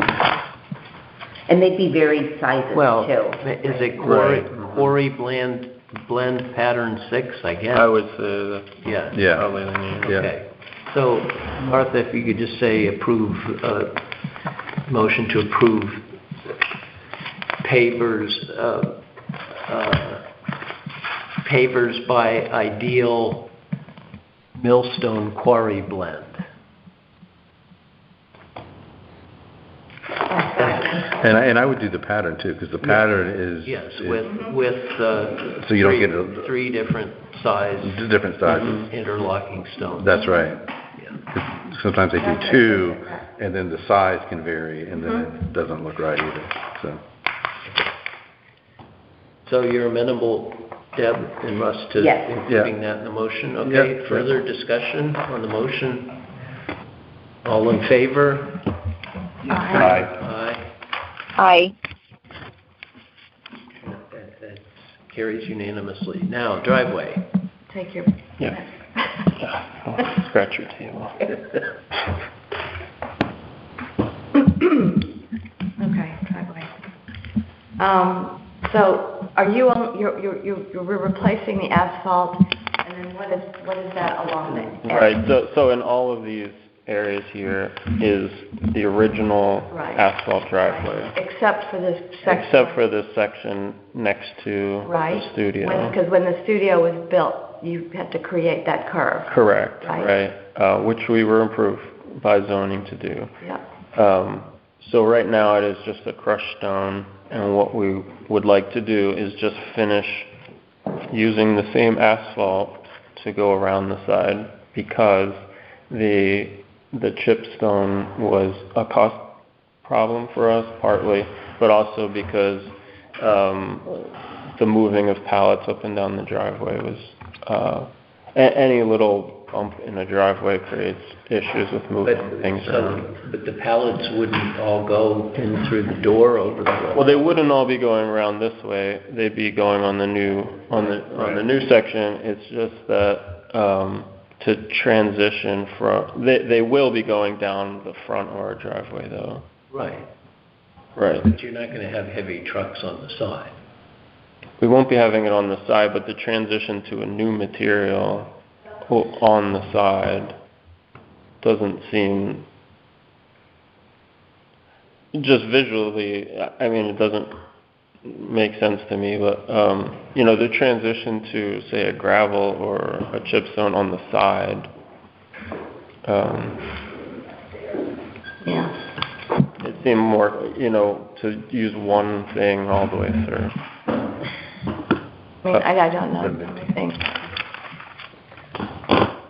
And just to reiterate, we do have landscaping, trees and a fence here, so this is not a super visible part of Is there the landscaping property. around the curved part, or did that come out?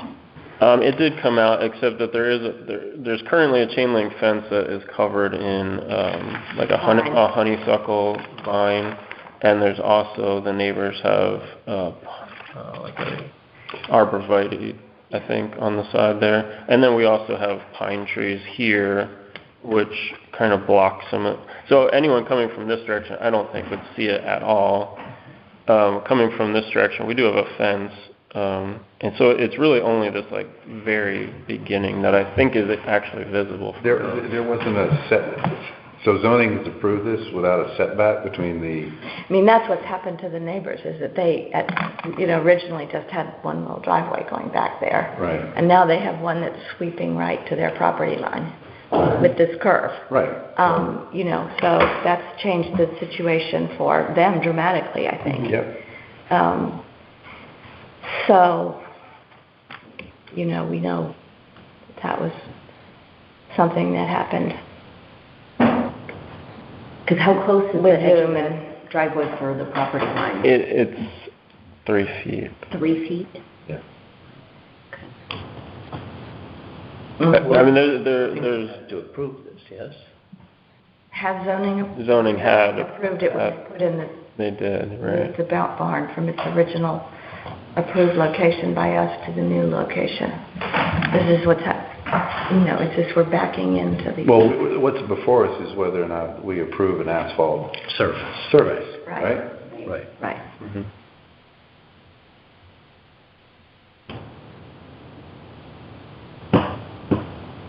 Is there a motion to approve, do we have a like-for-like form, Martha, for the asphalt portion?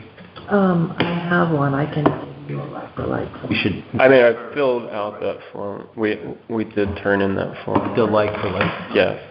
And when you came for our site visit, you had said we were approved for the like-for-like. Well, there's no approval. There's no approval. Oh, sure, okay. Yeah, Just that's we need fine. a record of it. Right, okay, sure. We turned it in.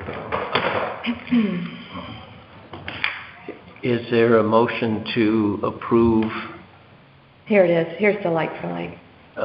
is there a motion to approve paving for the portion of the driveway adjacent to the south side of the barn?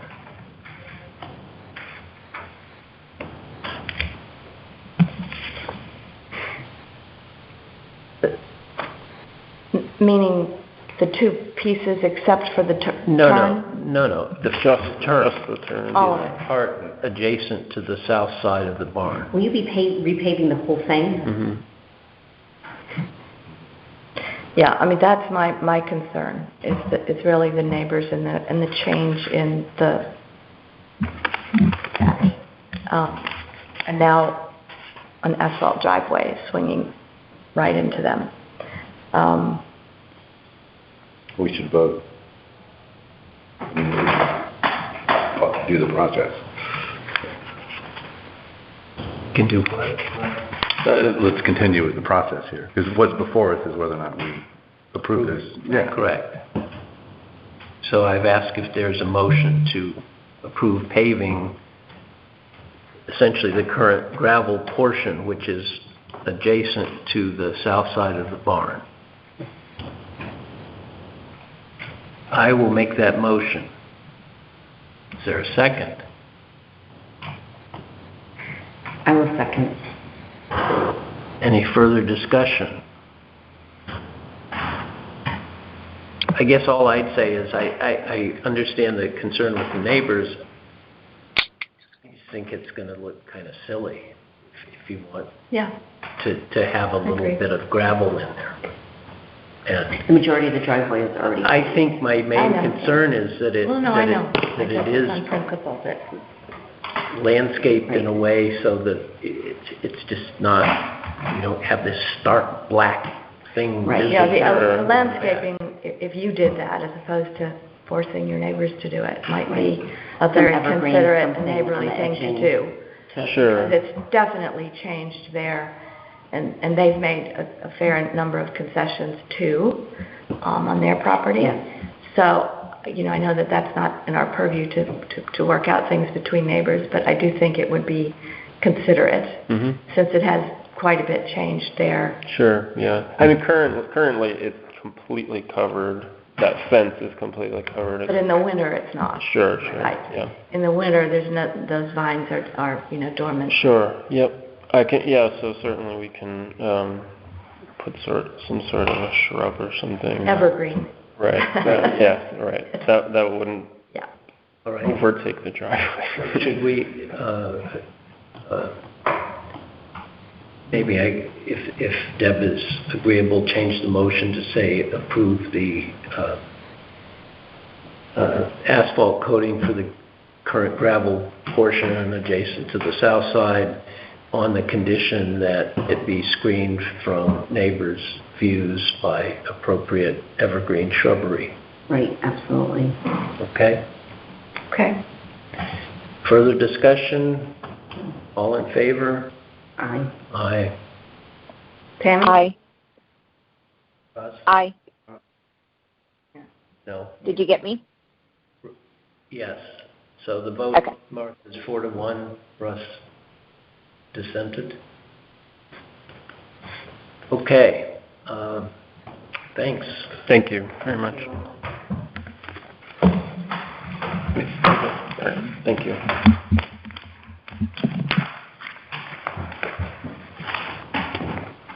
Okay. Paul, sorry for the delay. Sorry. I mean, you know exactly what's going on. Yes, we don't need a lot of background. No. I mean, the issue is that, you know, it was never mentioned to have to move that thing until we were on site. And it just didn't seem, first of all, when I asked my company if we could do that, they told me it would be at least $2,000 in materials and another $1,000 in labor. We just don't have that in the budget now. Now, we screened it. I don't understand. I don't see what else I could do. If I moved it to the other side, you'd still see the little screening. It's not like you wouldn't see it because it's a picket railing. You asked fairly, Paul, what the reasoning was behind this, and I'm happy to state my views for voting that it be moved back. And there are three factors. First, the original approval, when we were anticipating a smaller unit, called for that unit to be placed as far from the road as possible. So in that sense, we're not changing the original motion. The original motion would have had it moved back as far as possible.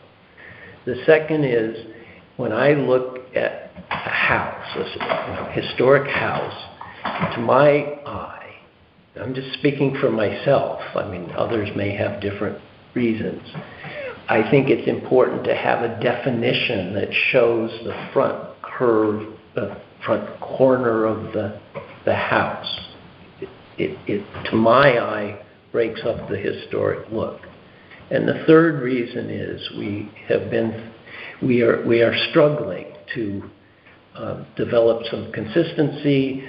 As you're aware, some people have put in HVACs without having the courtesy that you had to come before us, but many other people have. And we have, in my view, established a policy not to have HVACs right up on the front of a house. And it becomes very difficult for us.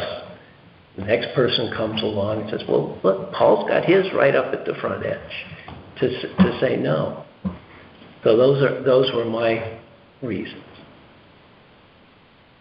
Okay, but talking about the front, the corner of a house, the whole house is blocked by a porch and then a rail. I mean, you really only see 5 or 6 feet of the corner of the house. Breaks up that 5 or 6 feet, yes. Anyway, I think Paul's asking part of our communications was he wanted to sit. He's coming in and saying, "Why are you doing what in Paul's view is a silly condition or unnecessary condition?" But he doesn't have approval now. Correct. I mean, right now, right. as Paul's aware, it's not conforming to the conditions that we set. And I'm just saying, here's why I voted that way to put that condition in.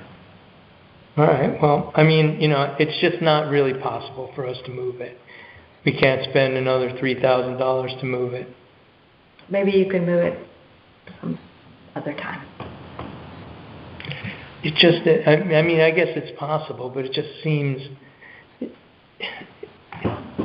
Why don't I move that thing to the center of it? The cover to the center of it, so you can see it. I mean, it's still right in your face. If you're going to walk down the street, should you happen to actually be looking at it, which, as I say, I watch people walk by all the time and no one lifts their head up. You guys might, because you know that there's something going on up there. But I mean, it's just right, it's just as visible. It's just as visible. No, I mean, as far as being right on Lime Street, it's just, it's not like, extending a fence where, you nail another piece of wood and a few more pickets. They have to remove everything they put in. They have to put it back in. They have to reroute it, go further out, come down the side of the. I mean, in fairness, Paul, to us, we have made a lot of concessions. Starting out, we said something on the porch, and we're made concessions because it's important, obviously, to have heating and air conditioning. The fact that it was not installed according to the conditions that we approved, I mean, it's not fair to say, oh, now they have to take it out and move it, and there's that extra expense of taking it out. That's not on us. The second floor unit is installed? Yeah. Yes, as is the screen. Yeah, from the last few weeks. I mean, just that alone shows how invisible it actually is. Because you're in a busy area, I really pay attention to the road because lately... We're not in a busy area. No, I mean, there's so many people walking and riding their bikes, so I'm focusing on the road. That's what I'm saying. And that's what everybody's doing. Right. That's the thing. I mean, even the people walking. I watch them all the time because we sit out on the porch. Nobody looks at it. You guys look at it because you know there's something going on there. Paul, the commission is set to establish a look for the historic district, maintaining that. So any structure that goes along, particularly the front facade or right adjacent to the front facade, is important. The community has established a historic district to be able to maintain that because it's a visible thing. So I can't appreciate your argument that nobody looks at it. The town looks at the historic district. The historic district is important to the town, and any object or element that's put in the historic district on a facade or adjacent is something that should be considered by the commission. That's why the commission was established. I just wanted to get that out. Okay, I understand your position, but it's not possible for us to move it, at least right now. And I don't remember the original approval saying it's far away from the street. I remember it saying it was, the smaller unit. I just read it right before the meeting.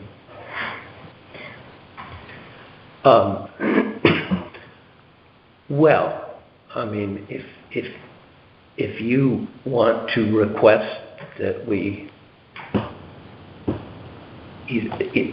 make a motion, and if the motion is made to revise our earlier decision, you can request that. If you want to leave it as is, what can we say? I mean, technically, you're in violation. That's kind of where we are. I mean,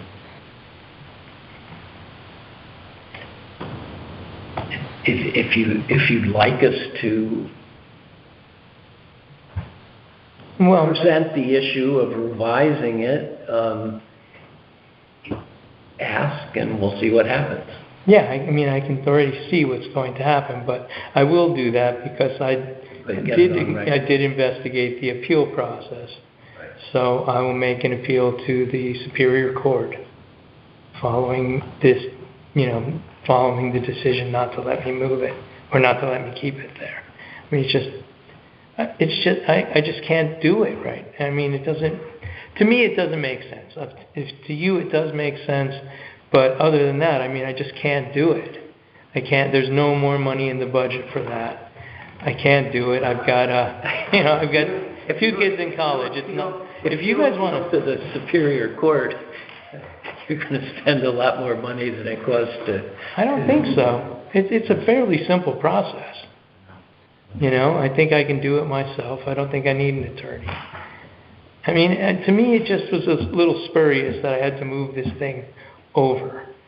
It seemed like Carolyn mentioned it, and then all of a sudden, that was all anybody thought. And again, Paul, you go back and look at the original approval.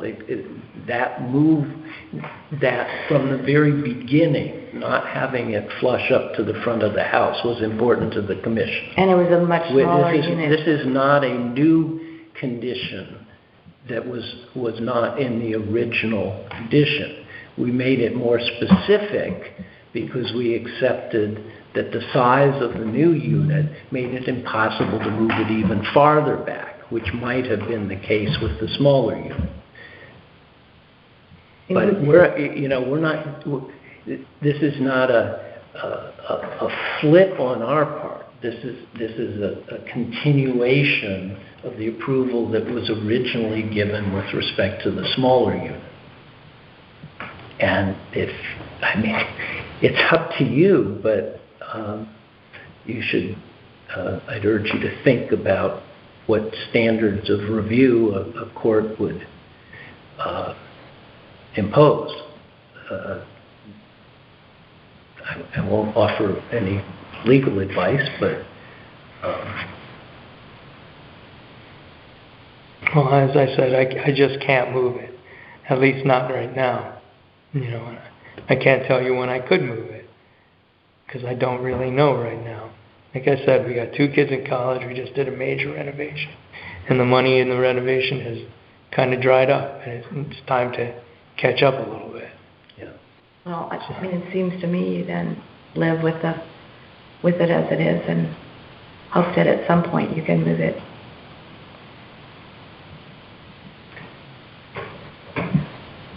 Well, why don't we give me a vote on this, and then, I'll talk with my wife. We'll figure out what we need to do here. Well, we need a motion. I guess the motion would be to approve the unit as installed, recognizing that would change one of the conditions in our approval. Don't we need a application? I mean, we voted. We've already voted on it. We voted, and he's asking for a reconsideration of that vote. Now, if nobody makes a motion, then we're... Yeah. I am accepting Paul's request to ask us to reconsider. But in order to reconsider or revise the previous motion, or to change, I guess it would be to change one of the conditions in the original motion, the condition that it be set back from the road. Right. Motion. Is there a motion? Tammy, is there a motion from you? Not at this time. There's no motion, so we can't act. So Okay. we're stuck with we have on record what you've seen. All right. So, Okay, thank you. thanks, Paul.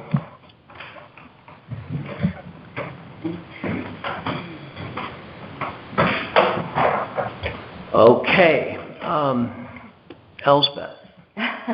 I'm so sorry this is taking so long.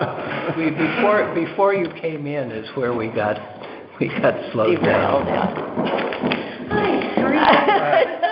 I brought with me Paul Sellier, a member of our board, and our treasurer. Good morning. And Carrie Walters, a former member of our board, who are both on our project committee for great. our skylight, laylight, attic, this portion of our capital project. Thanks for having us here today.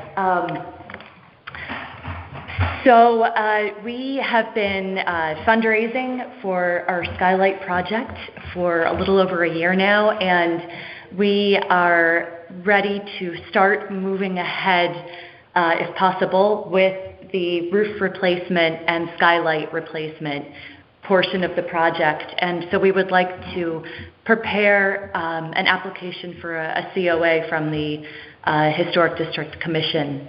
Our architect, Greg Nucci from Point One Architects, was here before, but he wasn't able to stay. But he did leave with us the project scope documents, which, anyway, I don't know if you need to see them today, but we do have a few visuals here. For the roof replacement, it would all be like for like. For the skylight replacement, Greg's plan is to replace the skylights with a material called sloped glazing, which in plan view, so looking at the plan view of the skylights here, the configuration and the appearance will both be like for like. The profile is what... Say that one more time. It's called sloped glazing. Sloped glazing. Okay. Currently what it looks like? This is currently what it looks like. Yeah, this is currently what it looks like. And what other pictures did we have here? So here is the overall plan view of our roof. That's a bird's eye view. So it's a bird's eye view, looking down at it. And so you can see here the extent of the current skylights. It's a huge part of our roof. Sure. It provides, provides For the galleries. the lighting in the galleries. And they're subject to systemic leaking at this point, which is getting over 100 years old. But they don't have any protecting quality, the existing ones. No, to they're protect over the 100 artwork, years right, no. They're just... They're 100 years old, They're so no. 3 times beyond their estimated life, so... When you go up and look, we actually got drone footage recently, which I'm happy to share, and some of the panes have been replaced, so I've seen at least 3 different... And some have chicken wire in them. So they're just glass. They're just glass. They're non-insulated. Is it divided light? In other words, are there Yes. mullions and then panes? They're metal. They're Metal? Okay. Yes. The current, They're around 8 feet in length by roundly 24 inches at the most. inches. I've noticed them from being inside the beautiful natural light, but I've never noticed them on the outside.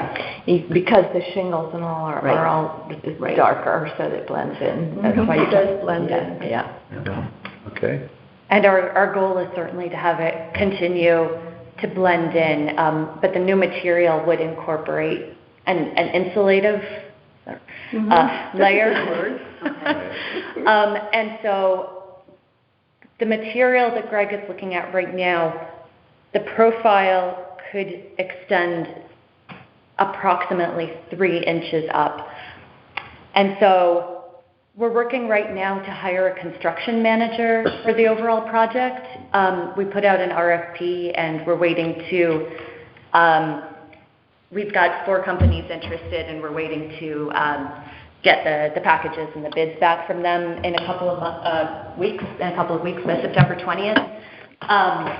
And once the construction manager is on board, Greg is going to work with the construction manager on making a mock-up so that you can see exactly what it would look like. He's ordered materials. He was hoping to have them in today, actually, but they didn't arrive in time.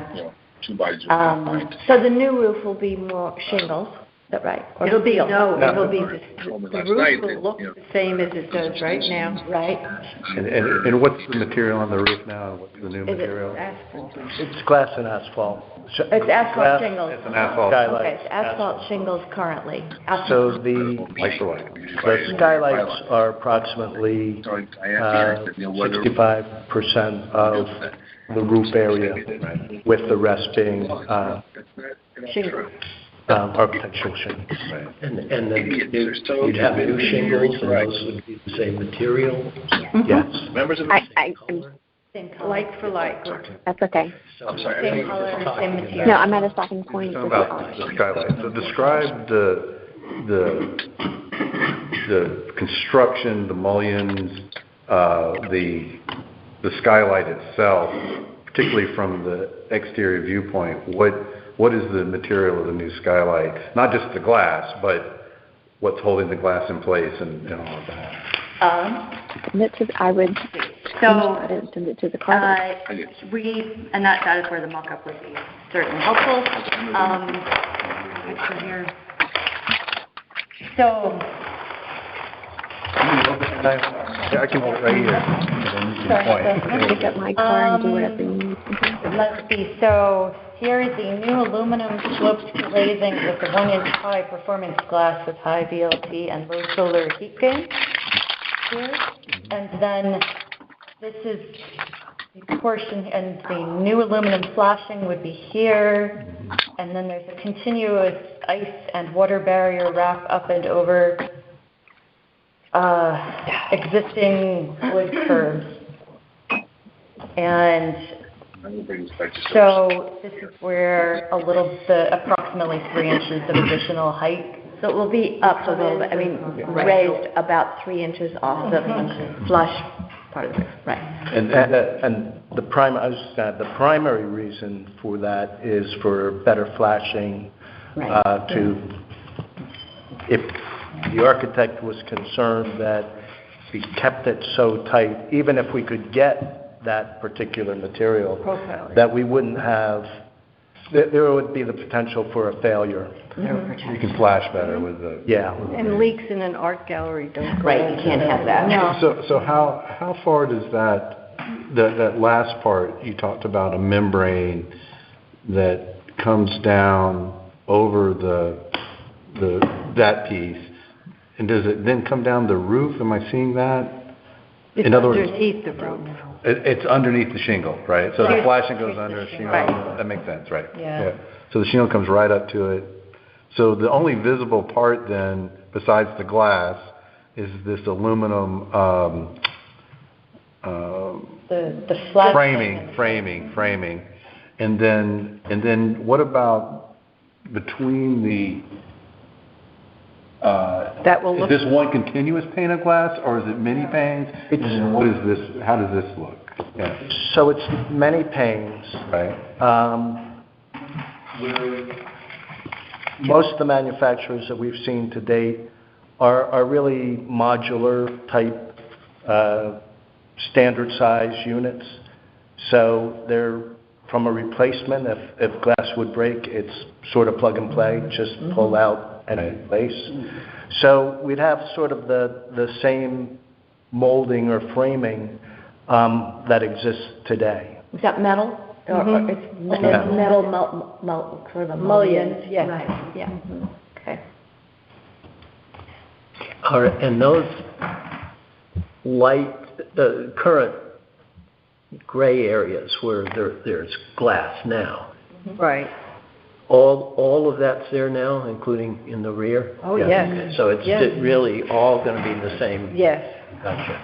Every gallery has skylight. It's what makes it beautiful. Exactly. All The that light light in there. There are no windows. Or the what? Are the panes of glass the same size, or is it that's currently there? So it's We're trying to make you're it trying to match exactly. exact. Got it. Yeah. Which is That's great. given the Charles Platt building. Yes. Yeah. Yeah. Well, not. I mean, it probably less so from the exterior, but more from the interior. When you look up. We have another layer. We Oh, have there's daylight. a clear store. We have lay light daylight. below that. Right now, we have to focus on Yeah. the upper level. Got it. Yeah. Okay. Anyone have other questions? Can we just flip through just to see if there's any more details, just to see? I think the next page might have to do with the lay light, yeah. Lay light This is the below. interior That's what we see below. That Flat we're seal not it quite here. ready for yet. Got it. Okay. So the windows above are, The magic of it is skylight light, daylight light. is there any, okay, so one last question. The glass, There's is there a tinting to the glass, or does the glass have any kind of shading or tinting? for the Z rays or the. Right, and then what does that do to the appearance from the outside? You don't see that. I see. I have it in my home. Right. You don't see it. You don't see the You don't see UV. right. Oh, interesting. It's glazed on the inside. Yes. You don't see it. It's true that I have a UV protection layer, if you will, and the glass still remains pretty clear. But I have seen glass where particularly down south where it's more shaded, the glass would look kind of black, and then the whole object appears black. That would be my concern here. So We would not want We're, that. right. we're as like for like as you can possibly. I know. And it's, Given what can actually get and manufactured. it's Given the original is 100 Right. years old. Yeah. Right, but So. that's what we've yeah, done. That's What we great. did with the outside. Yeah. No. Let's see. This is the side the view attic. where the vents are. We're working on insulating the attic as well. Around the lay, so here are the lay lights here, and so our trick is to adequately insulate and put in It's like a insulated ship lay up lights. in there.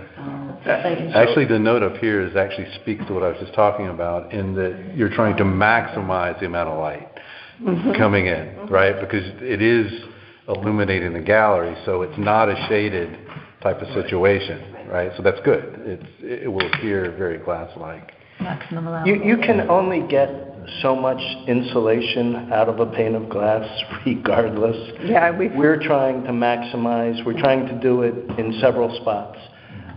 We're trying to do it at the glass at the skylight level. We're trying to do it at the lay light level. Oh, here. And we're trying to do it in such a way where we minimize any light variance.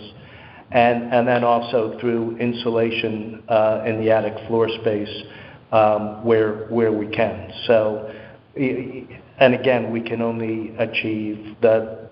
We're dealing with all the trade-offs of Charles Platt, a 1921 100-year-old building, and the technology that we'd like to bring it up to date to maximize the energy efficiency. Which we like. I mean, that's wonderful. That's great. Yeah. Have those in mind. And this is an exterior view, or those vents, exterior vents? Yes, they are. They're up in the roof. Middle top. No top. Right. Right. They're up in the roof. Those would be new? They are new. They're there already. They're there. That was part of the first renovation. Okay. So we actually have giant fans up in the attic. Initially, there was no heat. It was a summer building for Florence Griswold to hold some tea parties for the artists. So to me, Attic fan? Yes, 3 of them. from my perspective, the only visible change that I see based on what you described and what we see here is just this profile difference. The glass is the same, the mullions and layouts are the same, and it's the height profile. And what Greg is trying to do when he meets is he's trying to minimize that.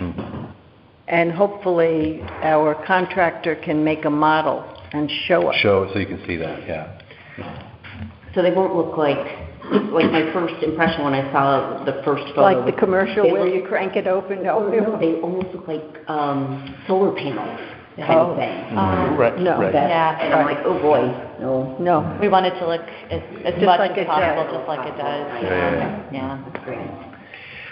Well, I really. Again, we need it to. Coming in, this Yeah, is thank how you. it's supposed to work. Have a preliminary discussion and give us a chance to ask questions, and we get a good idea that avoids surprises later on. When you do file the C of A, it would be helpful to include, even just taking these drawings, if you can reduce them to an 8.5 by 11 so that we have a record of the details that are proposed. Would be a great And if you've selected the skylight, actually, if there's a cut sheet or something of that selected skylight at that one time, that would be great to have in the package. We actually have a mock of the ley light. So just that we've been looking at various ones, but now we're up to the skylight. We're up to the point where we're. One of the other things we're trying to do is to keep an up-to-date inventory of the properties. That's helpful to go back Going to. forward, you know, for people in the future to see what material. So anyway, we do appreciate your. And by the way, everything you've done so far looks wonderful. Thank you. The Lime Art Association looks great. Yeah, It does. Thank you. Fantastic, Yeah. We've palette to palette coming up in October. So our next step, we'll wait until we have the mock-up before we submit the COA application, or? I don't think we need a Or should we mock-up. just go ahead and prepare it? Submit the COA. Yeah, I think if you had like I said, if the drawings, and then if you selected the actual, we don't need a mock-up, but the model or some photos. And a brochure might have a. That's what Greg was yeah. hoping he could bring to this meeting, and Yeah. it didn't arrive. Just so we have an image and a model. Include those. And that's fine. We'll get that submitted in the next couple of weeks here. Great, thank you very much. Thank you. Thank you. Another question not related to this at all. Yes. No one leaves Captive audience. You want to ask? Well, we're just curious, there's a zoning hearing tonight on the overlay, cultural overlay district proposal. Okay. Are you part of that, or I know you stepped back, together with the Florence Griswold?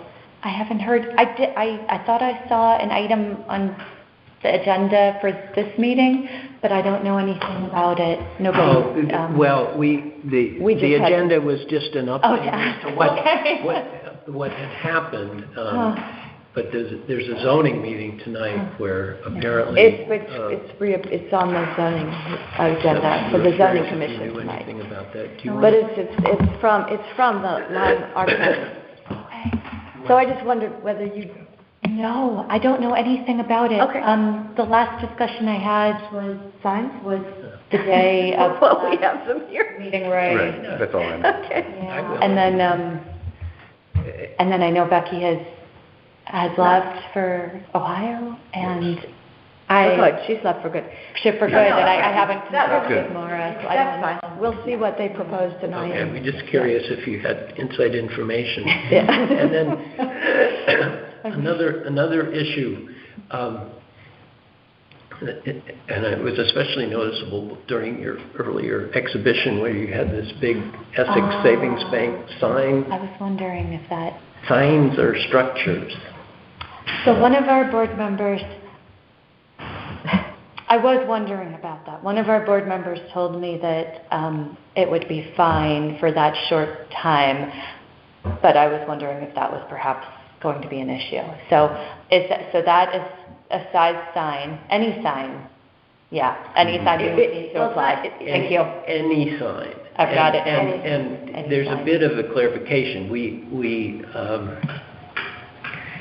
had the rule that temporary signs, 30 days. It was up longer. are okay. Yeah. We have since had council give us advice on some questions we had, and according to council, we should be passing on all signs, including temporary ones. Now, there's a certain rule of reason if somebody has a sign up for 2 days. For the blood drive. The blood drive or whatever. What about our like the book banner? sale? There's just not time. What about our banner? Well, you had approval for those, for Yes. the banners that are on your sign? Yes, You- yes. but You, for each prior event. time, you applied for and got approval to have those banners.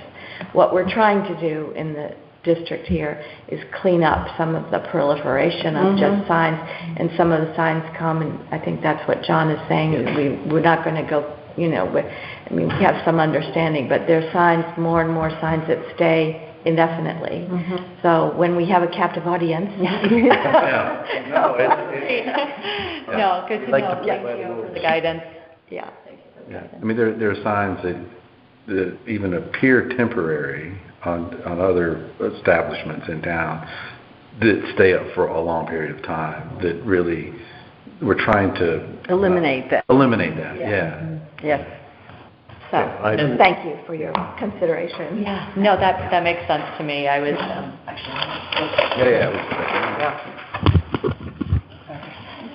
Great. Thank you very much. Well, thank you. Thank you. all right, That's thanks. great. We will be in touch. Yeah. Nice to meet you. Better.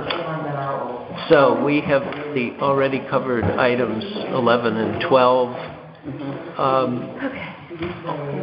And you could, oh my God, I'm sorry. Under new and ongoing business,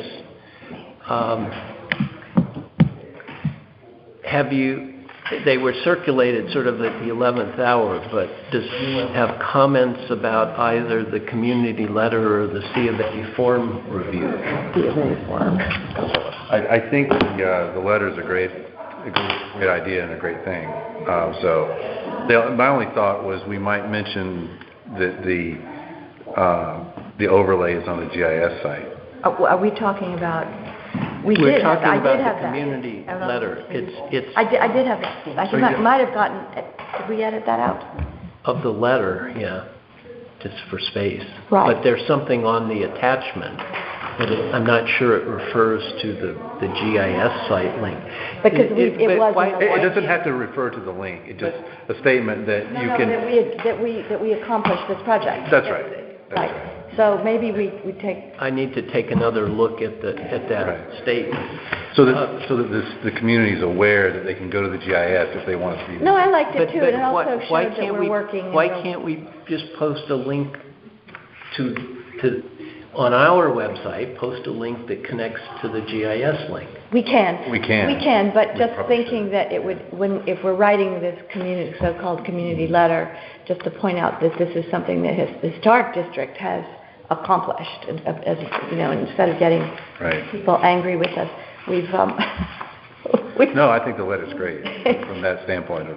but I do think that the GIS might maybe, we could take out another couple of sentences. So as I said in my email to you the other day, I've asked a couple of times the AppGeo folks to send over the final, so we have a PDF, but I don't have that yet. Yeah. So, that would be my only comment on the letter. Oh, geez. Okay, And we'll just were take these, one more look at were this. these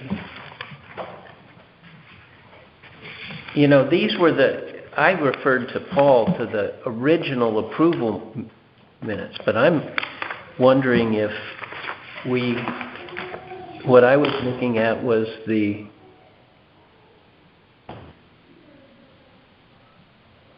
no, that isn't. Okay.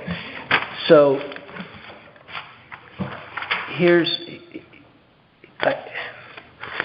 so on this sheet we should say what did we say? I'm not sure it did put it in. I'll put in something about the map. I had a few questions that I can confirm with Deanie, but one, what is that name of the wood-like material that we always use? AZAC. Just AZAC? AZAC. I'm just giving an example. As an example, yeah. And then I had two other questions about this letter. Do we want to add an enclosure as... Excuse me, John, it's AZEK. EK. Yeah.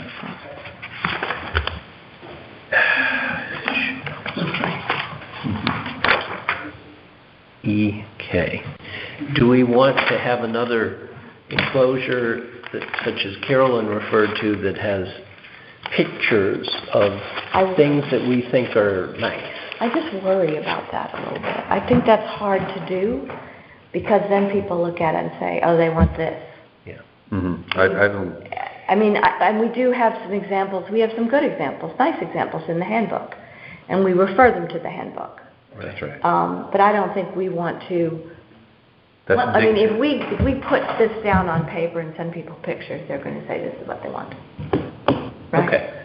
I agree. I think it's number one, it reads as we're kind of dictating a design. Right. That's not what we're here to do. No. And I think it might lead to a lack of creativity and variation. I agree. Right. That I think is important in the district, in keeping with the historic aspect of the district. There's some beautiful fencing. And people understand. You can drive down the district and look at the buildings, the fences, and so. Very individual. I would worry about exactly sort of giving people an easy way out, saying, oh, I could just do this, when in fact they did have a very beautiful garden gate. Well, that's true. That's true too. That's true. I don't have to replace that. I can just... Anyway, back to the AZAC, it is a polyvinyl chloride is what it's made of, which is the same material used for vinyl siding. So, and it's known for its strength, durability, low maintenance, and it does not contain any wood or wood products. It doesn't absorb moisture to cause wood boards. So just in case somebody says, well, why can't I use vinyl? Because AZAC is... Yeah, we have to be careful with that. Why don't we leave this out altogether? Yeah. Let's just leave out I would we stick approve to... Wood-like in appearance. Right. Yeah. Maybe wood I just say modern wood-like material. Yeah, there you go. Just leave out the example. Yeah, leave that. Maybe leave not out a brand. a name brand. Okay. Yeah.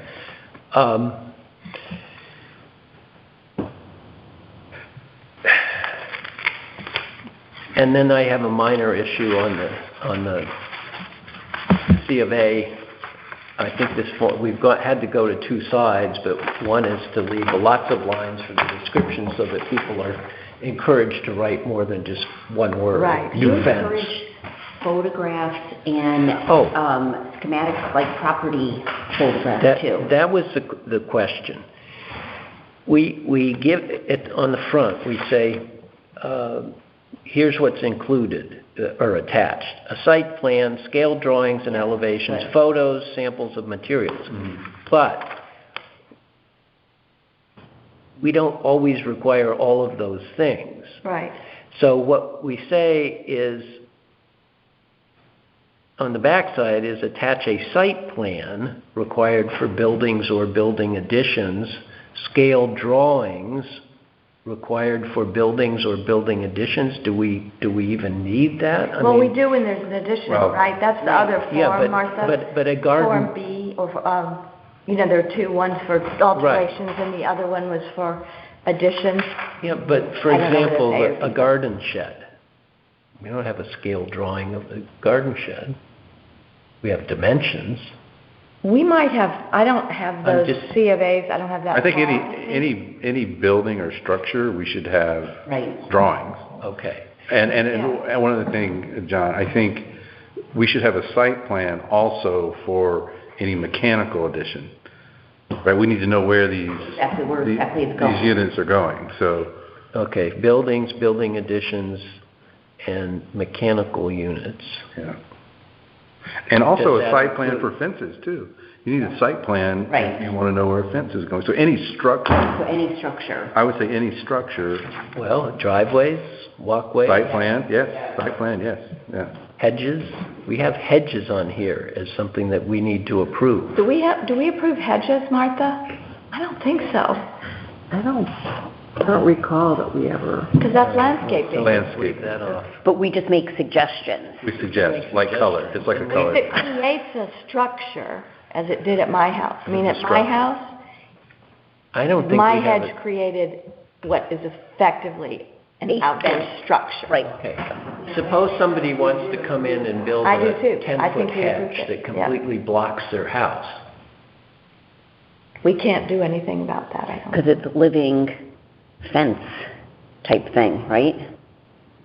Because I remember at Point of Woods, you couldn't put a fence between properties. You had to do a living hedge. Or a We don't living have, fence. apart from Is that Boxwood. Tammy trying to speak? Hello? I'm sorry. I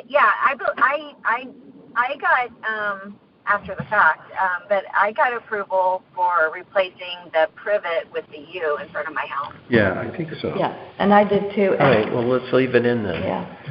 Yeah. Okay, good. That's I think we that's don't want helpful, to take Tammy. things off. Let's let people come and talk to us, Okay. you know. Boxwood, of course, is, 9 feet. I need to talk to Deanie about the phrasing of how we include shutters. We obviously want jurisdiction, but that's a minor detail. I told Deanie I find the statute very confusing. I had thought, based on one phrasing, that they referred to buildings, structures, and exterior architectural features. Well, what's an exterior architectural feature?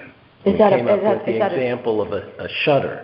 But I now think they have done a very convoluted bit of drafting, and exterior architectural features encompass buildings and structures, all buildings and structures.